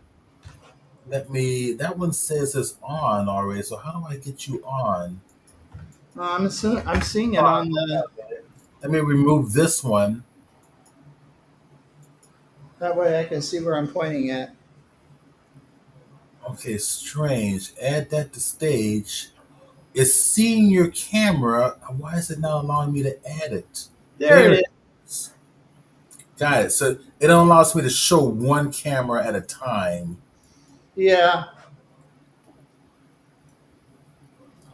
that's SteamYard for you. Anyway, there it is. The AMS is on the top. It says AMS. I'm sorry I can't bring the thing any closer because I don't have my extension cord. So But just a quick comment for Ace before you go further. Ace, I'm going to send you my email address. Do me a favor and email me your cell again. Okay, go. Sorry about that. so anyway, can you switch me back to the to my screen so You've I can got show you the thing on? sure. Okay, let me bring up this, and this is the this is the gear I've been working on, All right. and what I had to do when I went over and to print the gear, the assignment. What I did is I put in this propeller on the back of the ship, and I didn't have the time, of course, to print the whole ship, so I just printed the back end of it. And let's see if I could bring up. Homework.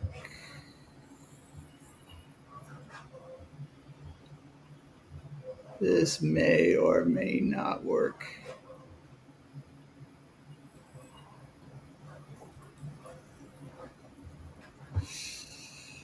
Originally, All right.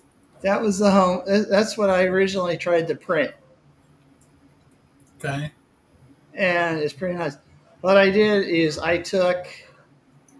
You remember the uh, Blender Brilliance class that you taught me how to create the ocean. Yes. Well, I took an image of that and extruded this out, or actually, I use it to cut a block. Is under Boolean. I went over to the modifiers, and and went over to uh, Boolean. Did a cut of a plane of that. Of course, before I did that, I had to also do a solidify before I did that on the surface because the surface doesn't have much thickness, and so I had to do that. Go back, do a boolean, and able to cut this part of the cube, delete the other top part of the cube. Whammo! You got a surface, an ocean to sink your ship. And by the way, this ship, I call it the USS Hopes and Dreams. All right. Great. Kind of goes along with the politics that is going on right now, right? As your ship has sailed, well, it's done worse. It's sunk. And, and the inspiration for this was the Titanic. Even though the Titanic sort of has this rudder that kind of goes around down and kind of loops up, a little hole in the center over here. Okay. And I didn't do that. So I was so short on time because I had to print other stuff. And so That's cool. I couldn't do that. Unfortunately, though, but it turned out because I had issue. The biggest issue I have here is these props. Okay. I could only go so much resolution on the props and have it 3D print on my with my point 0.4 nozzle in my Bamboo Lab printer. I'm Okay. sure you're going to boast that resin printing, it would be a cinch, but this is a little different. So what Okay. I In had to what do, in what sense? uh, the What was my resolution goes, the resolution goes to crap. on resin printing? Yeah, on what do you call it, Filament PMD or filament printing? in filament printing, Filament printing is FDM. FDM. Yeah, FDM printing. I apologize. I am acronym challenged, Okay. but Um, you I can do get want to do this. I do want to print this as it stands here. What I ended up getting, let's see if I can do the most recent one. so the basic idea is that you want to print the water and the ship intact. Yeah. Well, what I tried to do And you can do this successfully with filament prints. You can do this very successfully with filament is just print. going to be very big, and it's going to be very It'll be big. big and it'll take a long time. All right, Yeah. but you can you would print the propeller separately, of course. You can put them in separately. Hmm. Um, but um, but this is an easy print to do on a filament printer. Yeah. If you've got two filament printers, print that base on one and then print the ship on another. Yeah. And then you can that way you can speed up your time. Hang on a second. Ugh. So Mandala, hello, Jason. You TLAC can go. three letter acronym challenge. So anyway, if you can go back to my camera, my real camera. Sure. I think it's hold on a minute. Let me find out where it is. Is it that one? Yes. Oh, it's just got done. Yeah, it just finished. Well, I've got a question. Let me see the side of it. I want to see your supports. Bring it closer to your supports. I would have had a tendency to print this straight up and down. Yeah, not use the tree supports. Well, not well. Use the tree supports, but print it print Like it in this. such a way so that only the tips of the blade are in contact with the tree supports, so that the surface of your propellers are not Hmm. going to be marred by support dings. Let's see if I can get this off.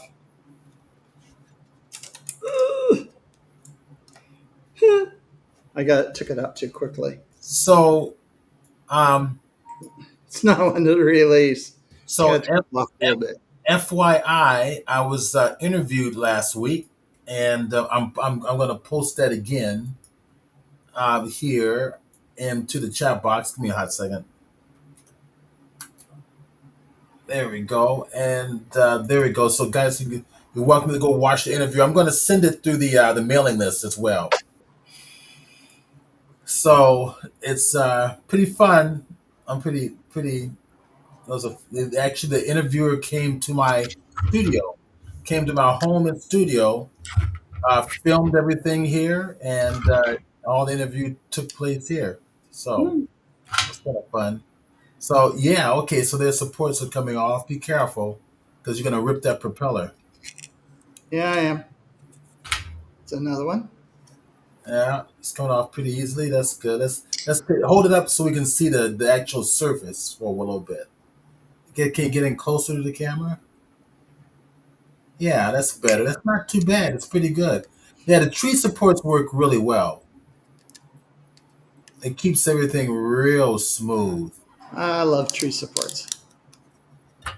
Yeah, I discovered it with a large female bust that I created. It was a nude, and I figured I'm going to try these tree supports, and the whole body came out looking smooth. There was not a ding on it as a result. Now that's when I was sold on tree supports. Yeah, it looks good. And it's right out of the printer. Yeah, that looks Got pretty prepared. Like I got to take this off and probably fix the edges. right. But that's the propeller that you taught us how to make. Cool. I Good did it job. during the class. Did it during the panel today. Very My, good. so my printer's back to working again. So that's a good to know. So what's the This temperature? is a different plastic that I'm used to using. This is So what's the name called brand? PLA Tough. And they don't make it anymore. Tough. PLA Tough. Okay. Um, I use eSun, Hmm. which has been a very good PLA. It's tough, smooth, and details are incredible. They're reliable in details. Very nice. Yeah, that'll work. Hmm. I'm going to put it on a motor and see if it will actually function. Well, I just finished my enterprise model. I guess later on, I'll show that to you guys afterwards.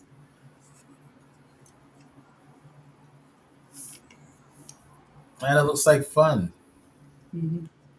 So, It's a great class, by the way, folks. so that he's talking about the Blender 3D for 3D printing class. It's a 5 week class. The new one I have not set the dates for yet, but that'll be coming up. I did just put in here um, the new Blender 3D intro to Blender 3D class there. So, guys, when you sign up for these classes, use this discount code. So, if anybody needs me to repost that again, let me know. I'll probably just do it now for those who just joined us. I think, Jason, you just joined us. But anyway, that's all I got to show today. I'm sorry. Hey, no worries. No worries at all. I'll share some stuff as well. Okay, so that's for Jason's purpose. That's the class. Use this discount code. I'm going to type this in. Discount. Discount code is going to be. Oh, what did I just do? Did I accidentally hit the button? All right, I did. It's SDPUG. Hmm. So SDPUG 2025. Use that discount code. Ah, All right. So well, that's the ship. So you printed that one. Actually, get it closer. We can barely let me take this out of the way. I goofed on this one. It's a stupid trick on my part. One of these propellers Okay. is not like the other. It's in the wrong spot. Can you turn it upside down? Let me see the bottom up. See if I can get. There we go. I can see the light reflected on. That's smooth. That's real smooth. Yeah, Yeah, this all is done really in Blender. cool. Yeah. Oh yeah, this is great. What this is I block this out uh, Right. using a bunch of common shapes. Right. You polygonize it to the hell. In other words, you add so many polygons that your system could stand. Then you go into sculpting mode and you just smooth everything out. Right. And once you smooth everything out, uh, I go through and do what's referred to as uh, um, a remeshing of the is basically it's a remesh function. It's a tool created by the same guy who does Z remesher, Okay. and it costs about $100. But you bite the bullet and get it, and it will smooth things out for you. Okay. And I think that you can do it. Uh, You can do and it natively in Blender. modifier. Yeah. Uh, there's a modifier out there. I think currently that's a little blemish right there. That's from the glue. I apologize. I got sloppy. But when I was putting this together, it was like 2 a.m. Yeah. And I was done. I'm going like, well, I better at least put this together so I'll have something to show on Sunday. But you can see I'll go into the detail here if I Right. can. The autofocus isn't working because. Yeah, but the lighting on it looks pretty good. I can see, we can see the surface. Uh-huh. Now, where's the water? You have the water there too, right? No, that's it. Failed before my printer failed before I could print the Well, water. get it on there so you can have it ready for tomorrow. Okay. Get it Well, on there. now that I know it's working, I can finish it. All right. So thank you for sharing. That's great, man. And that looks really good. And one thing I noticed, and you may have noticed it here, is there's a little line here. There's a crack, unfortunately, Right. on here, right around here. Okay. Somehow, with this black plastic, I've had more fits with this particular color. Now, this is using You know what? bamboo's I'm, filaments. I'm going to recommend something to you. Go to eSun. That's Eson, eSun. I'm gonna put it in Eson. the chat box.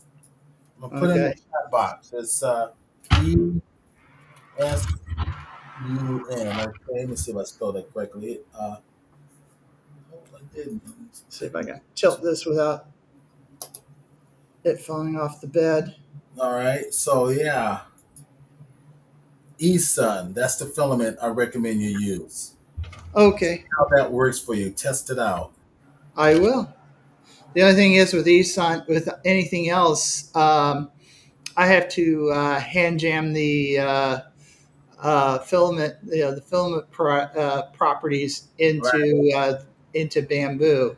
Right. The beauties of going through using bamboo stuff Right. I'm listening. is they got these little pucks that are that ride along with the reel, and it reads the pucks and sets the settings in bamboo. That's all part of bamboo's philosophy of trying to take a lot of the guesswork and a lot of the settings away from the user and having it, just it can plug things in and it works. And Right. for some people, that's very important. For hobbyists, they think it's cheating, but some of the hobbyists I deal with, they kind of look upon that and that sounds like you're cheating, David. That's But I want it won't I won't replace my chorality anytime soon because I love the toy things. I love to hobby with they think of this in terms of a hobby, but my philosophy is that I'm looking at any object like this 3D printer I have as a tool, right. and to me, tools have to be productive, That's right. and it be productive. And you want to make something for a client or something that requires a prototype or just have some physical object. So when you go to animate, you Right. can look at the character and probably even make joints in. That would probably be one cool thing to do in the 3D printing class. Is probably figure out is to create something that has movable joints. Oh It's yeah, that's a easy. step beyond, but that would be a neat challenge. Let me, now that we're on the talk of some, using Blender for 3D printing, let me show you something I just came off the press yesterday. So let me share. Let's see. I'm going to stop sharing your screen. Okay. For that, I'm going to let's see. How can I do this? I guess I would do that. That's everybody. I want just me. Nope, that's my screen. I want to just add that. Okay, I'm going to take off that rear screen, the virtual background.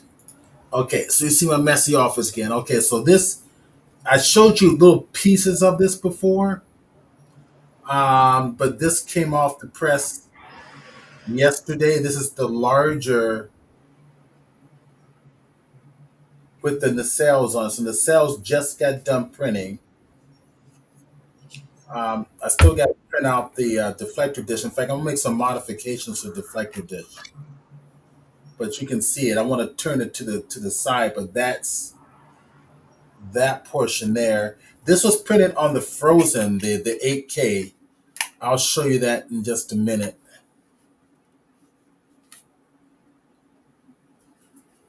There, I'm getting close so you guys can see this better.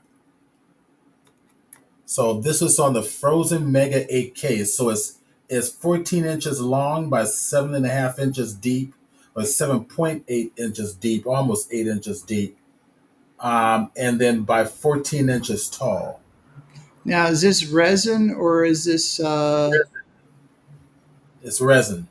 Yeah, that's remarkable. Yeah, this is all resin. Now the saucer section, which I have here, is I'm going to need two hands to do this. By the way, it's huge. It's huge, and it goes something like that underneath it. Right, I'm going to push my chair back because it's so big. It's the camera's not getting it all, but you can kind of see how it's supposed to fit in here. Please don't drop it. Yeah, exactly. I'm going to set down the body just temporarily, just so that I can, there, put the saucer section. So we got the bottom, and you can see compared to my head, right? My head dwarfs compared to it. You can see all the Ghiblies and all the other cool stuff that's on. Briefly, and then you got the windows. It's huge. And Ghiblies, I don't know where they got that term Gre- Ghiblies, but Greeblies is what Lucas coined. Every studio has their own name. um, Doodads, Nerdies, Grebos, Greeblies. Every studio has his own name. I wonder if he stole that from Studio Ghibli, I don't know. the anime studio that Miyazaki has. No, but yeah. So that's the two go together. So I'm designing so lights can go inside. In fact, right up here for the bridge, let me kind of put this other half down real quick. Up here for the bridge, I'll bring it in close. Right there. There we go. I'm thinking of designing a bridge separately that you can just place right inside in here. So that when you take off the dome, you can see the bridge.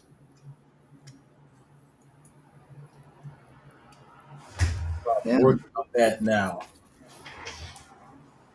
that's cool. So it's fun stuff. I'm really enjoying it. Um, Now, I thought about going to resin printing, yeah. but one of the things I worry about it is the chemicals and the smell. Yeah, it's I use the water wash and it's plant-based resin. So that stuff falling down back here. And it's plant-based resin so that Um, here, I'll show you what let me share my screen again. Go to the presentation, screen share, entire screen. There we go. Okay, so let's go to full screen here. So to reiterate, um, intro to intro to Blender 3D August 10th. That one starts then Sunday. So I've already got some signups for that one. And I think that most of the people in our current class will sign up for this as well. So it should be a completely full class. Um, I'm using now the filament I was recommending to you to use, and I'll show you the filament. I'll show you the stuff that I use for resin printing. Um, we go to Amazon. Esun. Now, I have not tried Esun's resin yet. I've only tried their filament. Esun PLA Plus. That's what I recommend you should use. Check it out, see how it works. Um, they're inexpensive. They've come down in price. I mean, it was closer to 18 or $20 when I first got into 3D printing. Now they've come way down. So PLA is polylactic acid, and it's made from corn oil, so it's organic. Yeah, It's all made from corn oil. So you got Elegoo has their own stuff. I would go with the eSun. I have a tendency, since you have a multicolored printer, you might want to hmm explore with different colors. But if you don't have a multicolored printer, go stick with the gray. yeah. See, I sometimes what I'll do is I have I have this. I print in white, and then I go over with acrylics because I know acrylics because I did acrylics for a long, long time, and I made. And I don't know if you see anybody sees my screen, but on the Oh, one side, second. I gotta remove me to put you up there. Hold on a second. this There. is this is a result. This, believe it or not, is actually came out raw. I did not smooth this model in any way. I Is kind that of is that the filament print? rustic feel, but oops, I'm not Did so you? hot when it comes to doing details as far as painting is concerned. There was a lot of work, but this is all one piece. So Yeah, did you say this was the filament print? yeah, this is a filament print, Gotcha. Yeah, it looks good. Yeah, but the I current hand the current bamboos are nice. uh, it's nice. Yeah, I wish I can improve my painting. Yeah, it's been a while. It's There's been a almost lot of 30 YouTube years since I videos. did since I did any painting work. Right there, And there's a lot of YouTube videos on that oh on yeah, paint models. A lot of them out there. well, a lot of it, I still think a lot of it is you really got to buy some decent paints Yeah. and just start doing it. Well, there's Just more. techniques. There's some cool techniques you need to learn from the pros. You go to Wonderfest one year. You'll go. You go to Mhm. Wonderfest. Those guys, they know the tricks of the trade. Mhm. I mean, it's amazing stuff. This I is like it. This is Cricket Green, Yeah. the showrunner for this thing. You know, it's a brother team that makes the show that is the showrunner for this team. He dared me to do this character. Okay. He not only paid me, he dared me, and I said, okay, I'll have to find the time. And he says, well, if you do it, I'll pay. I'll pay you for one figure. And so this is number two of two figures I actually printed of this guy, and one I gave to the. And I added this little brush, which keeps falling off, but this kind of fits into his hand. So if you understand the character, you understand that this guy is, you know, he's the devil. He's a real character. He gets into everything. He's like you and I when we were small kids, curious about the world and want to play everything. But the one I handed my this guy, I didn't paint it. I handed it to them, purely clear, is Right. what I usually do because my painting is awful. But you know, he's smart enough to know how to paint these things. He does it for like you and me. This is a big hobby for him. So anyway. So Ace Hoffman says your propellers need to turn in the opposite direction. Could be, Yeah. but and that's not hard to do. Yeah. Yeah, I can go Easy. back about a couple steps, and you went in there and you did the twist. That's all this is a modifier. Just Yeah, twist. as a modifier, I think the modifier is still active on the one that I did. And I Okay. did that, by the way, on four, which was a challenge. Somebody's got to show me, in the installation, what you have to do to bring your old settings into your new blender. I already told you where to go look. Yeah, It's right here. Actually, I'm gonna show everybody else. I'm gonna share my screen yeah. again. Um, This will be a question that comes up, I'm sure.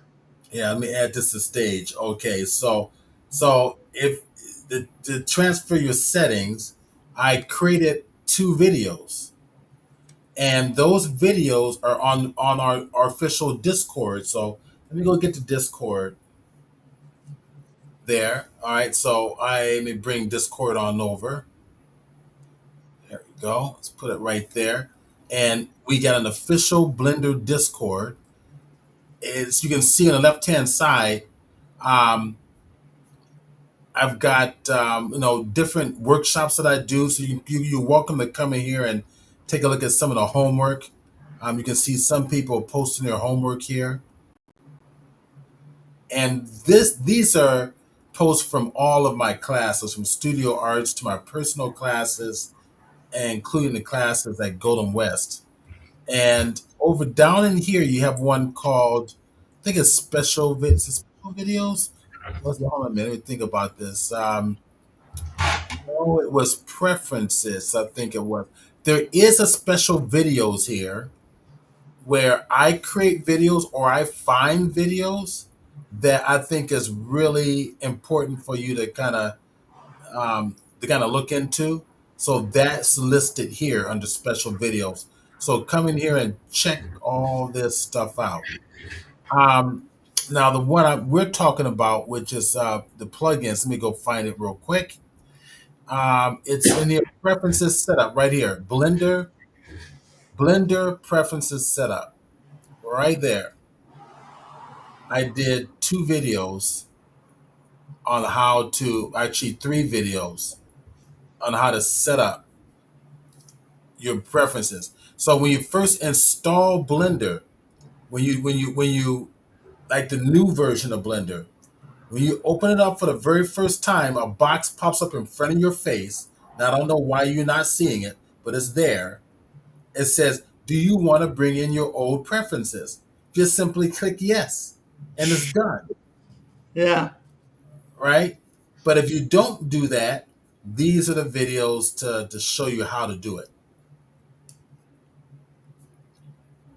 All right, so definitely. So, am I going to show you the video today? No, I'm not, because I want you guys to go to Discord, get used to Discord, look around Discord, and go to your Blender preferences setup, and you can go look at them for yourself. So, get used to coming to Discord, ask questions. So, especially up here in the general section, ask questions. If you have, you know, a project you're working on, post your stuff, ask more questions. All right, so this is where everybody interacts. So that's I want to do that. I want to go to. I accidentally turned on the.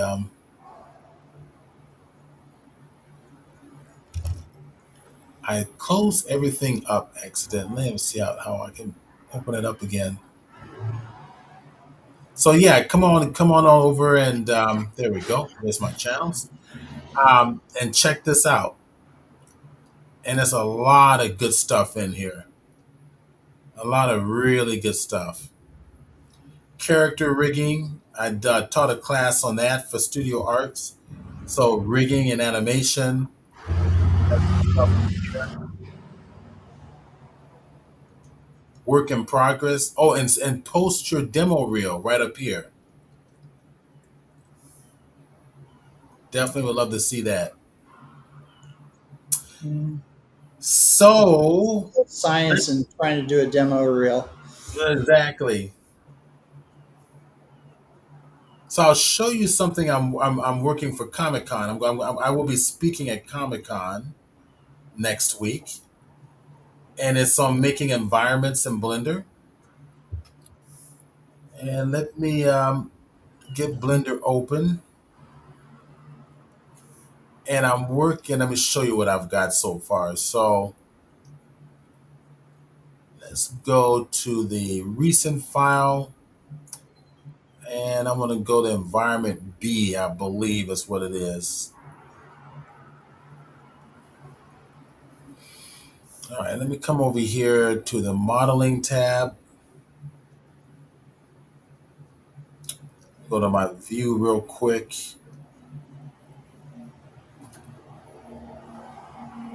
Pull this on up.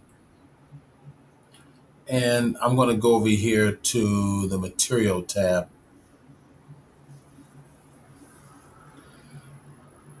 All right, so simple. I'm going to show several different types of environments, different ways to build environments.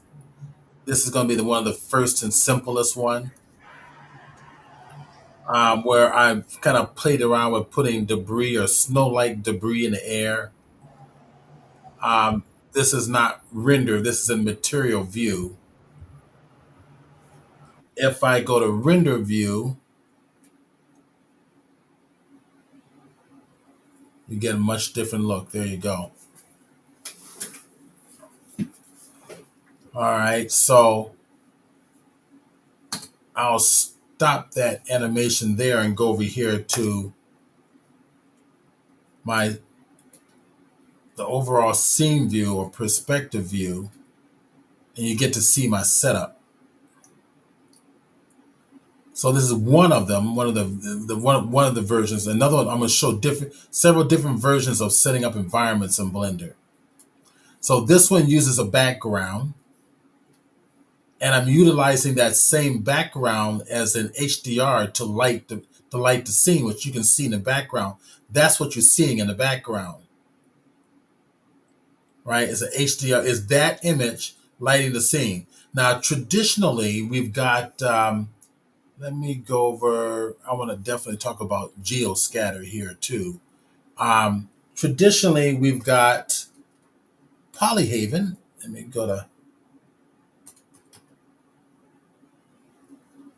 Is that that's Polyhaven?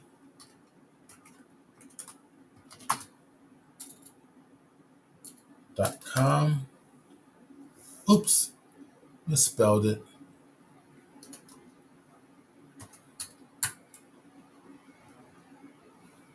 Let's do it again. www.polyhaven.com. Is that it? There we go.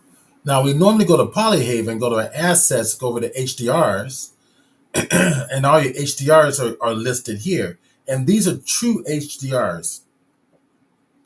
And they're made up of 16-bit images or 32-bit images that is spherical. You can wrap it around any sphere and it will be seamless edge to edge, right?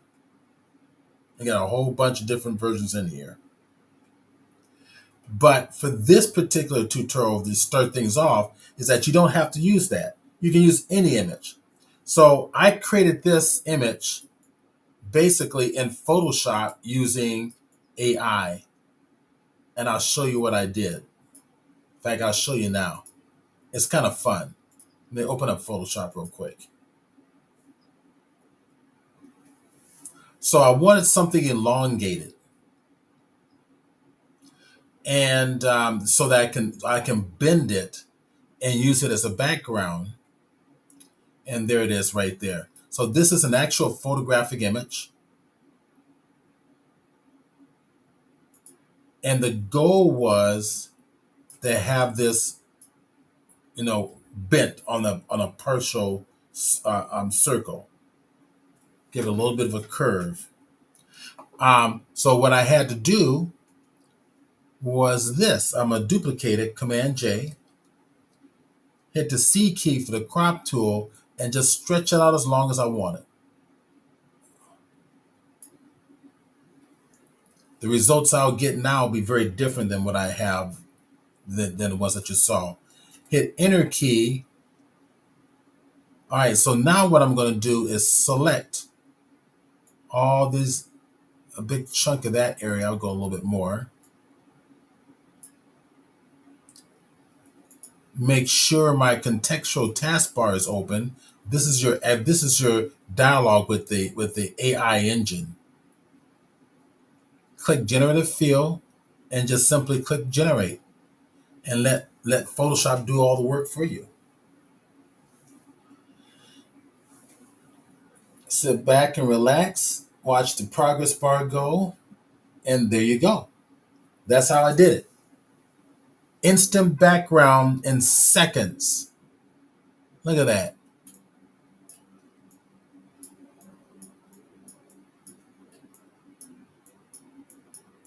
Just as a background. See, look at that. That's just a, and I can use now. Adobe has given me several versions, right? So that's the second one there.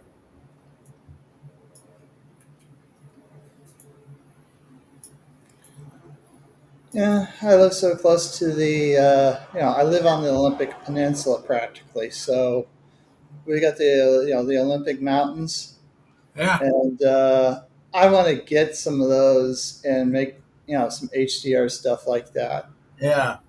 So this was handy, and I only utilize this just to get something that I can wrap around in a partial sphere, like what you see here. Hmm. But you also want to utilize that same lighting that's in here, the light you're seeing. And that's why I put that in as an HDRI background. So if Ah, I come back and let me kind of go to pull this up, make a new split off a new window and make this my shading tab, and then go over to my world option. Okay, there's my nodes for this.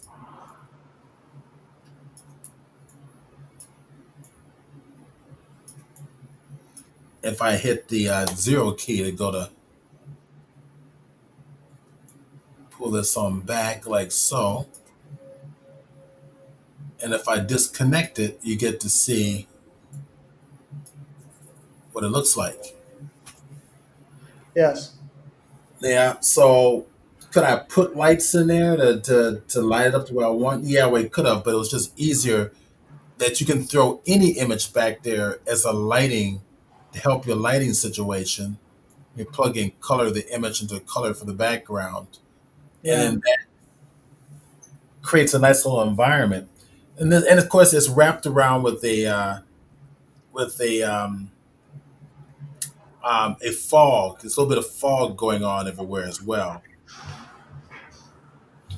Um, and basically, the fog is basically a volume, right? So if I get out of here to a different viewing mode, solid mode, you get to see my setup. So this is the snow, obviously, and that's being driven by geometry nodes. This is not being driven by a particle emitter. It's geometry nodes, Cool. which is much more effective than a particle emitter. It really is, and it's a lot less memory intensive on your system than Yeah. particle system. Yeah. This is the volume for the fog right there. Let's see if I there it is. It's locked right now, but if I select it, come on, come on. Let's go to fog. There we go, right there. That's the fog right there. Yes. That's a volume, and it's wrapped around our entire scene. Um, I'm not sure if I've talked about fog. Yeah, I can talk about it real quick. Let me kind of go make a new general. Don't save that one. Cool. All right, let's go and put in the plane real fast. Do a quick little fog setup like that. Shift A. We're gonna go over here to our cube. Let's bring it on up like this. let's put something inside it, maybe like a pillar. So we'll put in a cylinder, go to X-ray mode, S key for scale,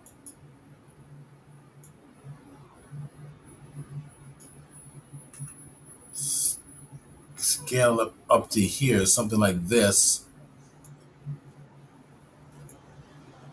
Let's pull this down a little bit bigger, like that. That's good enough. Mhm. All right, and I'm gonna resize it only on the X and the Y. So scale and then Shift Z to. Do we lose you, Steve? Oh, There you go. there I'm back. Yeah, that was Blender interfered with StreamYard. So Yeah. scale Shift Z.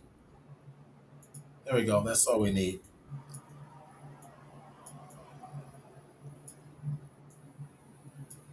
All right. So in order for this to work, we got to be in render mode.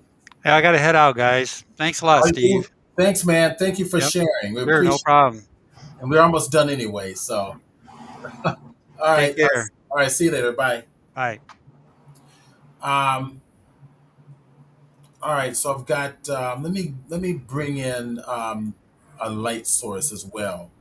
So Shift A, bring in the light source. And I'm going to bring in just a point light. Let's see how that works. I'm going to put it about right about there. All right. So take this. We got to give this a surface. We'll call this one fog.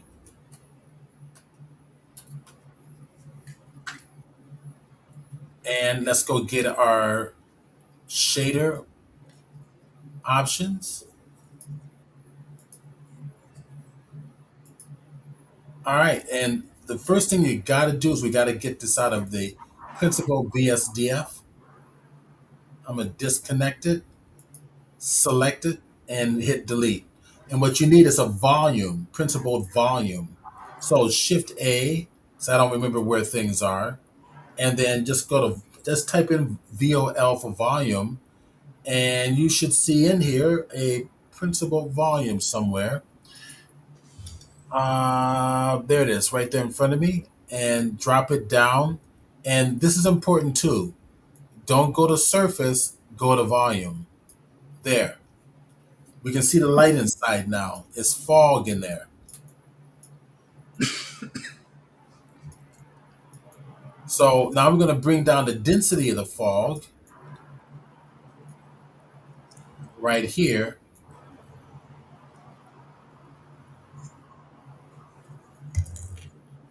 And we can even change the color of the fog. So if I select this and say go to a bluish color to possibly, reflect the bluish atmosphere. So how about if we also bring an HDRI background? So we'll go back to our shader, get out of the object view, and go to world view. Yeah. And we need to get our nodes for the world, which is here. Select your background and hit Control T using Node Wrangler. The purple means that it wants to bring in a HDRI image right here, but there's nothing in there. Yeah. So if I go to Open, and I know where I've hidden all mine are hidden in the 3D projects, Blender 3D, zero HDRIs right there. And there are all my HDRIs. So let's go select something like, let's go down here toward the bottom. I'm thinking something like this. There. Okay. All right. So now if we go inside this thing, hitting the S key for scale, make it bigger. See how when you enlarge it, it gets a little more aggressive. Now, you don't have to have this shader panel open all the time. I'm going to close it out. I'm going to just absorb it into the large one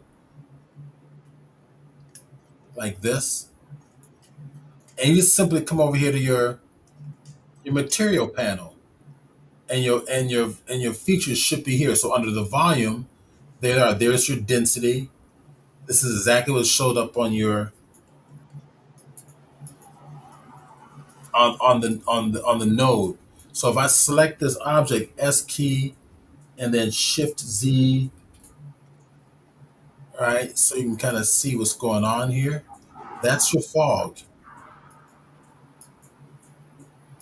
Go to the density and bring the density down.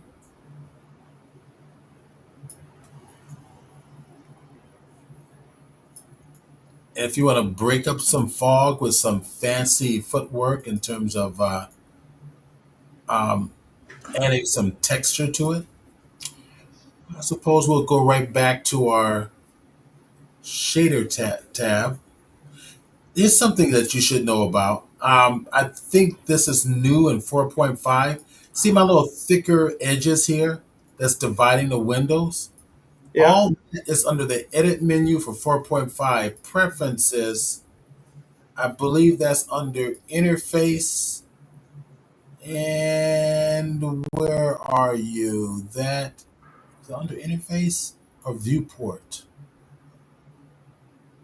Subdivision. No, it's the darn it image display. What is it? Two filtering. I forget. I'm forgetting where it is. Let's see. Those I thought it was under interface. Let me check. Input key map system. Thought it was under interface here. Let's see. Here it is. Border width. It was under interface right there. Border width. See.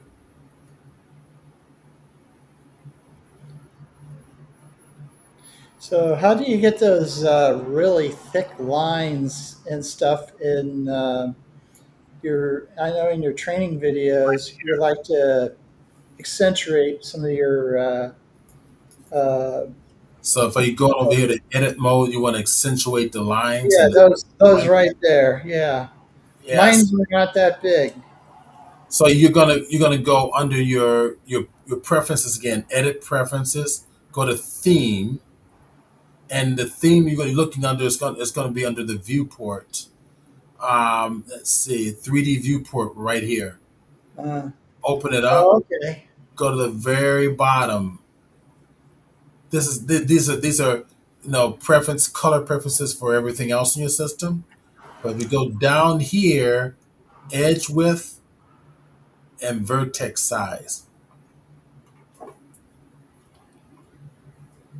That's Hmm. where you change it. Yeah, because I'm 60. I'm in my 60s. I'm going blind. Trust me, I know. And something else that's kind of nice too. Um, if you come over here to edit menu preferences again, under interface, you've got this resolution, right? You can Yeah, change the resolution to accommodate your eyesight. yeah. I use that all the time. Yeah, I like the 1.2s or 3s could work, 1.3s. Make it about like that. All right. Now notice that some of your stuff on your menus get truncated off. Well, if you put your mouse here right on the menu and use your scroll wheel, you can see you can scroll them in or scroll them out, Mm.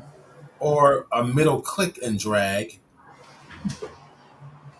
and that will bring all your menus back into view. Hmm.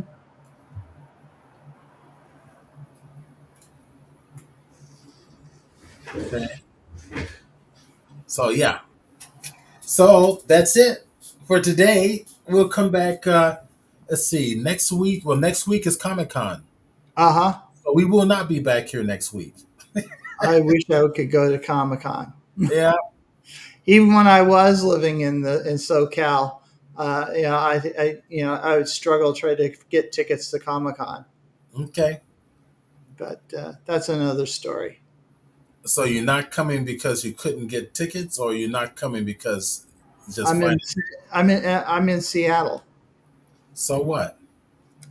I have to travel. This is an international convention. People travel from everywhere to come to Comic Con. Yeah, What's but your they have money. see? Then it's about finances. Then okay, in Yeah. that case, don't worry about it. Yeah, it's not so much finances is basic economics. It's it's That's the same thing. yeah, it's like I got so much resource and I could blow it all and do things, but then it runs out. So and once it runs out, that's it. So Ace, do me a favor and make sure you email me your cell number. I'll call you right after the meeting's closed. Hmm. Okay, so that's it today. Hope everybody enjoyed it. Don't forget that all this is on our YouTube site. So all these videos are automatically transferred from Twitch to YouTube. I'm gonna go there real quick. YouTube. Let me shut up. Okay, let's go over here. And we'll come up here, go to our channel, Blender 3D Users channel. There we are. There are all our videos. You guys can come back and watch these anytime. And when this is done, I will have it transfer up here immediately. That's what's nice about Twitch. You can say Twitch, transfer to YouTube, and it goes. Oh Like, my goodness, you got my ugly mug up there. and we haven't seen him in a while, right down here. Mm-hmm. He jumps in every so often and says hello. That was a great one with Deuce and Andrew, right? Who's the owner of LightWave now. Um, Yeah. we're gonna have him back. We have another one we're gonna have back too. Is what is her name? Marjan. Mm-hmm. Does the kinetic sculpting and Ooh, virtual that'd be reality fun. artwork is great. She'll be back. Um, Yeah. I'm working on a date for her.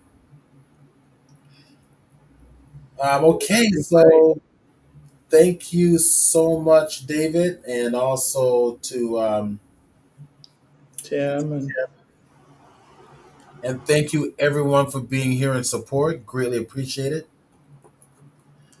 And we'll see everybody in 2 weeks. So2 weeks. 2 weeks Um, because we've got Comic Con next week, yeah. and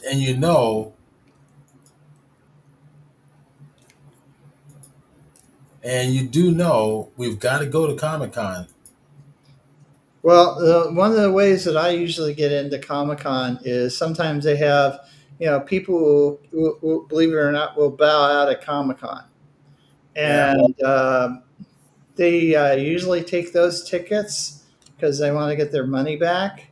And and Comic Con actually had a deal where they could resell the tickets.